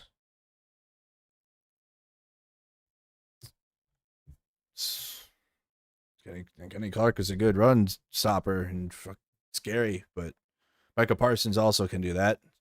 Those who build weapons to kill us? I don't think so. I don't think this is fear. This is kind of, I would say, imperialistic. Mr. Foreign Minister, just to confirm, you are confirming that Russia did in fact target and attack the American-owned company that was hit this week. Look, you should be professor in the Soviet universities, because you twisted very interestingly what I said. I did not say that I confirmed that incident. I never heard of it. I just asked a rhetorical question. Do you believe that if there is an enterprise producing weapons and being part of the Ukrainian military machine, intended to produce things to kill Russian citizens, and just because this enterprise happened to have some American capital in it? Wow. Kristen, man, you could have been a Soviet teacher. No, let me now just say it's like they have an excuse for everything, and then that validates their lies. That's what it is. This is wild. The Russian world, though, for you. It should be immune. It's what is it like arguing with a MAGA? You know why? Because the right-wing media gets a lot of their funding from this place, and they inject that into their media, and that's why they're like that. That's why they're like this, and leftists too, with some of their shit that they be talking about. But we have to deal more with MAGAs than them. Was my question. I have not heard unless you're terminally online, then you'll find lots of leftists. But like in real life, though, we just got over the Cracker Barrel issue, right? When the Cracker Barrel debacle, that's the real issues around here. Oh, the episode, and if you can send me some reference to this incident to which you referred, I would look at it. Okay, Mr. Foreign Minister, President Trump says he thinks President Putin wants to end the war, But if you are serious about peace, why not stop dropping bombs? Why not agree to the ceasefire that President Trump has asked you for? Kristen. There was some interruption. Yeah, I'm sure there was. Dude. Get the fuck out of here. This is insane. Now, because like I've been exposed to the Russian propaganda now, like directly, like to the vein for 3 years now. So I'm like over it, but at the same time, it's just so easy, and it's so lazy, but it works. The sound went out.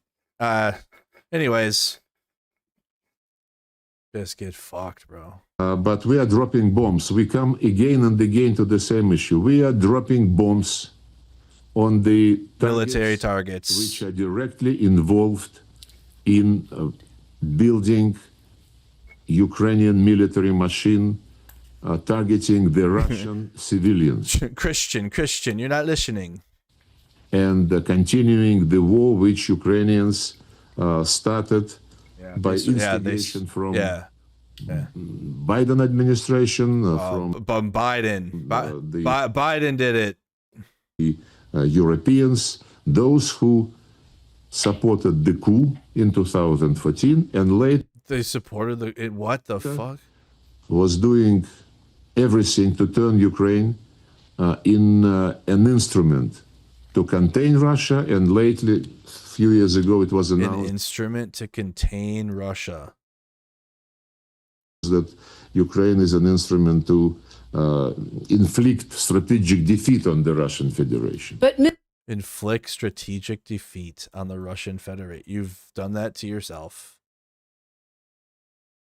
And they only would say that they would inflict a strategic defeat as if Ukraine wasn't an independent country and they had like a proxy control of it, which they did under Yanukovych. But Ukrainians were done with that. They were done with being a proxy country to Russia.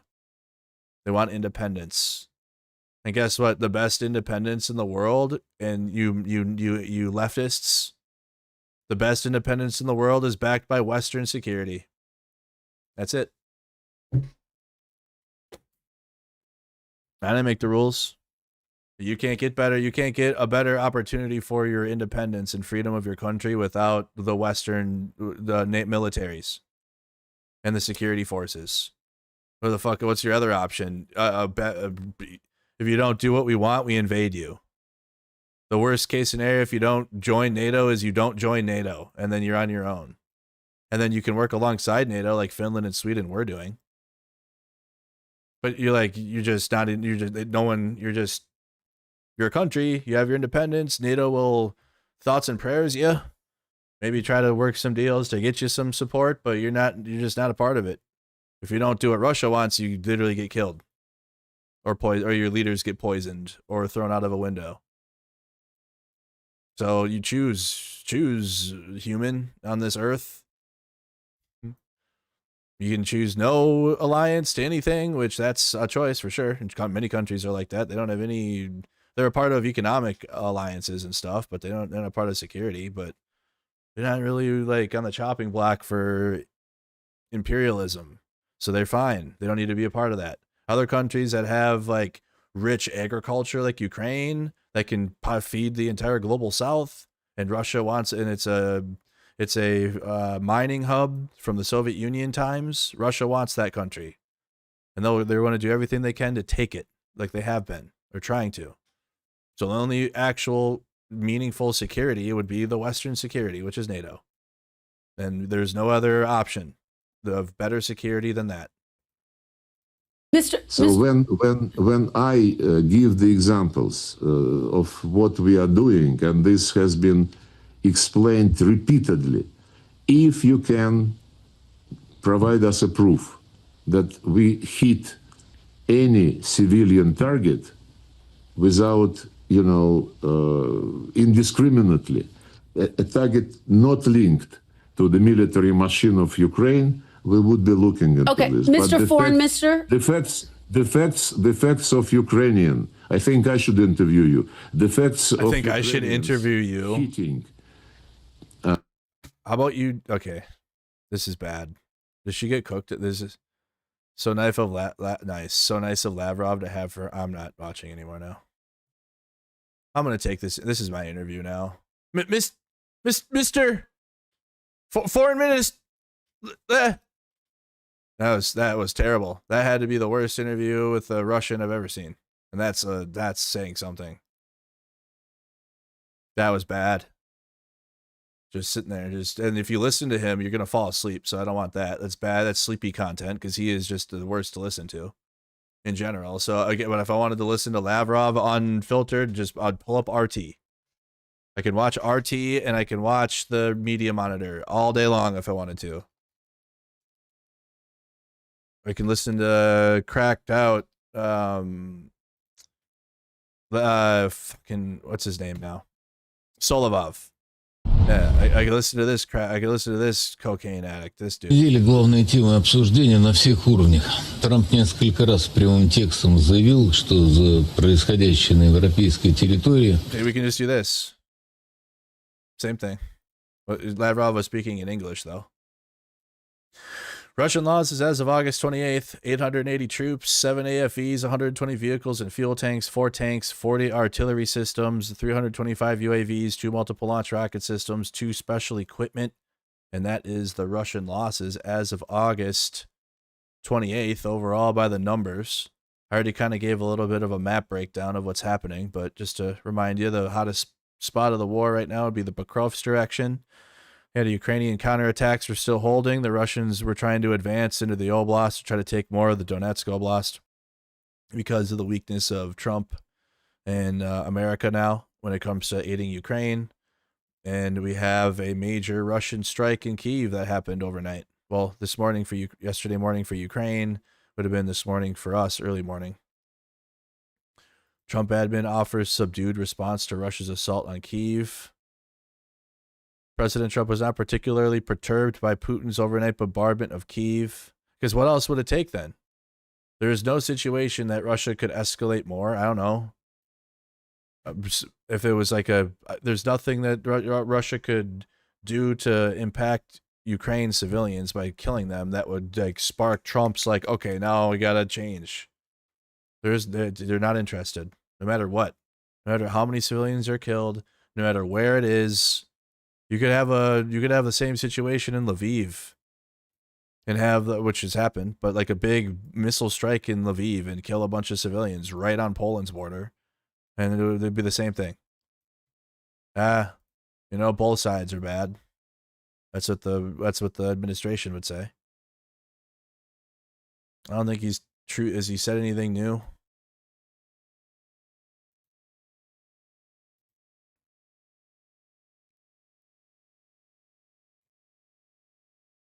No, it hasn't said a single word about it. Christina Bob's new book, Defiant, is a must-read. Christina knows the real story of deranged Jack Smith investigations. Christina Bob? Who's that lady?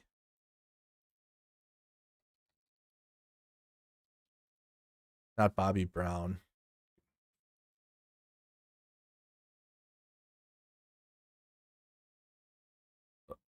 An American lawyer, television personality, and Republican Party official.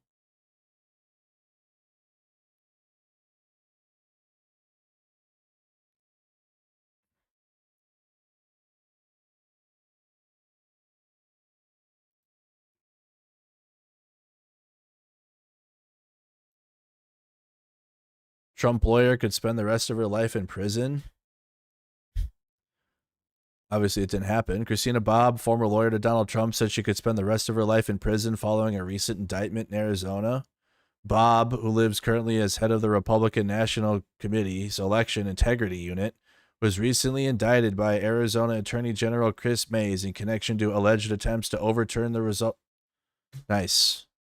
Hey, get the book from the lady that was indicted and should have spent the rest of her life in prison for election interference that Republicans claim to care about. Holy fuck. See how bad it is, y'all? It's bad in America. It's bad. It's so bad.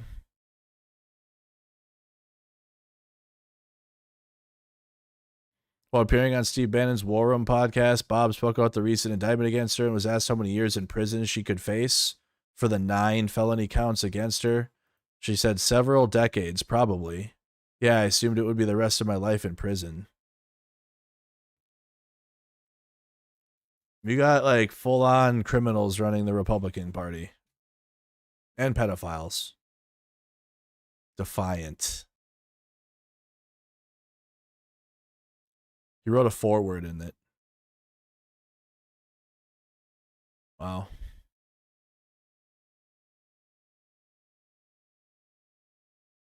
I think I had a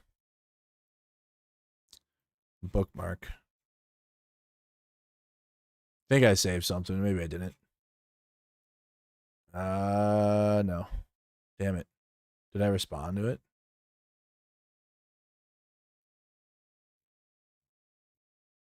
No. I saw a clip of like the Oval Office or the cabinet meeting. And they're all like, you're the greatest thing that's ever happened. Without you, Trump, nothing would be possible. Life wouldn't be worth living.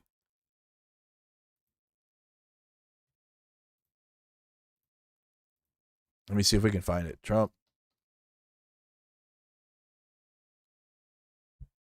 Life would be unclear. Oh yeah. Here you go.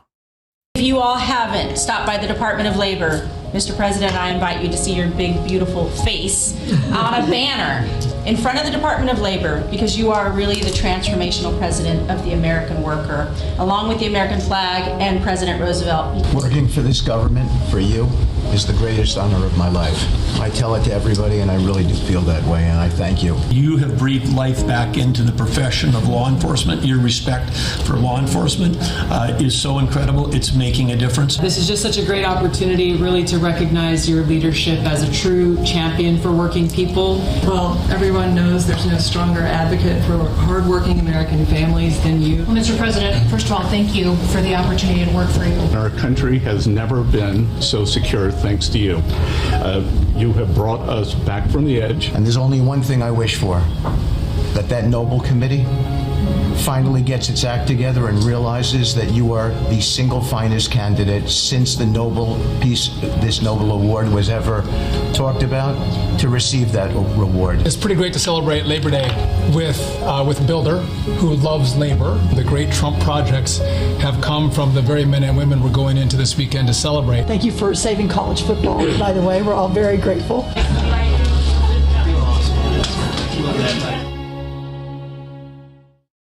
Thank you for saving college football. I didn't know college football needed to be saved.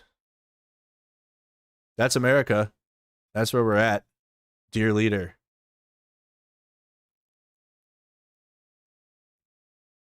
You're the best and greatest. Trump's cabinet meetings. Yo! Yo! What the fuck? Oh, why is he? What the heck? He's up in those cheeks. Oh, he's really he's up in those cheeks. My God. Yo! Imagine getting the news that that's what you were doing at work today. You're a union guy. You got to go fucking clean the cheeks. All up in there, dude. What the hell? What the? That's crazy. Trump's cabinet meetings. No hands.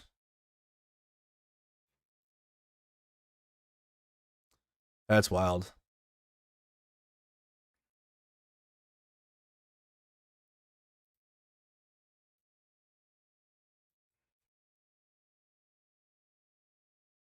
I'm sorry that I had so many. If you were trying to watch on X yesterday, my stream kept going down. So I guess it just kept putting up new streams. So you got a bunch of clips. Then maybe it ended up working out. Bunch of shorthand clips from yesterday.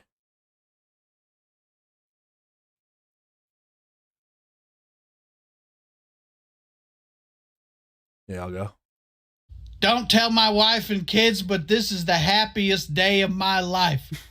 Because just like when I got fired and rehired, I walked back in there and I said, the cracker's back. And that's what Cracker Barrel just said. They're changing the logo back. I'm not going to lie to you. The last 8 days when they changed the logo were the toughest days of my life. I didn't think I was going to make it. Because I'm as American as they come, so most of my core memories are tied to chain restaurants. As soon as they announced the logo change, I just started forgetting everything. Day one, I said, where did I go to high school? And day 3 rolled around, and I said, what was my puppy's name from when I was a kid? And day 7, I said, I don't even remember my Pop's face no more.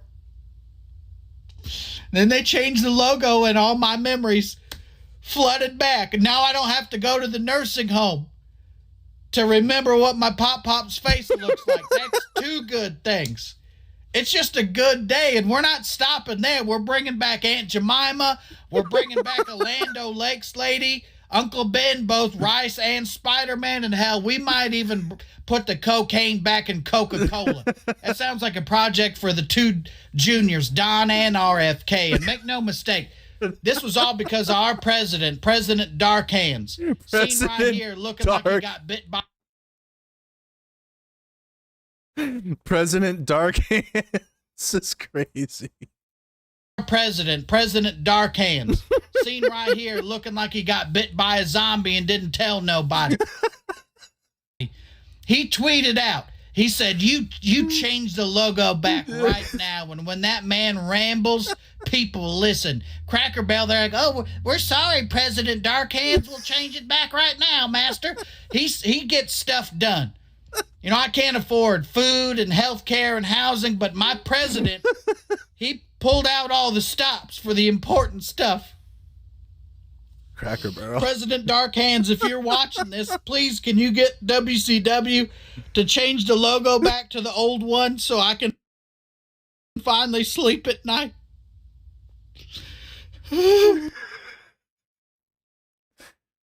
Oh my goodness, so funny. Oh my goodness. They finally changed it back. Oh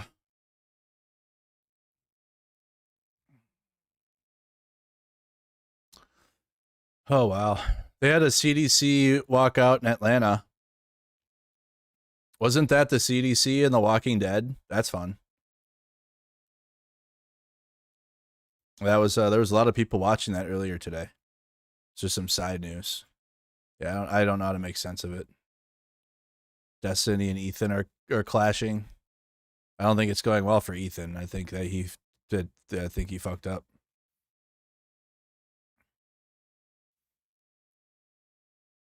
All right. Maybe we can leave it at that. Try to have some humor to end it, because it's tough out here. If you guys want to support Mercado Media, you got the Buy Me a Hot Dog. We got 1,000 in there. I'm going to treat this as my journalist bank account. In my journalist account. So I put it up to 2K. We'll just keep the funds in there. And when the National Guard gets sent to another state, we'll go. I'll be able to support myself. If you would like to support, you got the Buy Me a Coffee link. Become a member. Subscribe to the channel. Notification bell on. All that good stuff, you guys. Make sure you're in our Discord server. Link is in the description. And tonight, you know, we didn't get to last night because I went to the vigil and we had the shooting and it was just a big day. But it's time. You guys already know what time it is. It's time to get into my favorite game series of all time and play part 2 of Snake Eater. Metal Gear Solid. Clamps after Metal Gear Solid Snake Eater. Okay, part 2. And I'll put it at like 6 o'clock, so like a little like an hour from now, because I want to go eat and and try to relax a little bit. But we're playing Metal Gear Solid Delta Snake Eater on my gaming channel, which is Mercado Gaming. So make sure you guys come on over. You can come and get your notification or join the Discord, and you'll find it. But otherwise, here it is. I'll put the link in the description. Yeah, we do be eating snakes.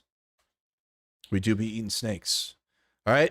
Check us out. You guys are awesome. Thank you for all the support on the channel. Thank you to everybody for tuning in. You guys are great. Always, in all ways. Be safe out here, and I love you. I don't know what else to say right now. I have so many different emotions going on between that video. Made me laugh, at least. That felt good. But a lot of dark shit going on. So I'm trying to like keep my spirit in good standing. Because it's tough. So come on over, guys. Come hang out with us on gaming. It's a fun game to watch. It's rooted in the Cold War. So if you're like, especially if you're interested in like actually cool conspiracies that are connected to like the Soviet Union and that time period, which is still prevalent now, but it's a cool game. Come and check it out. See you guys in the next one. Have a good one. Slava Ukraine. Vladimir Putin, fuck off. Peace.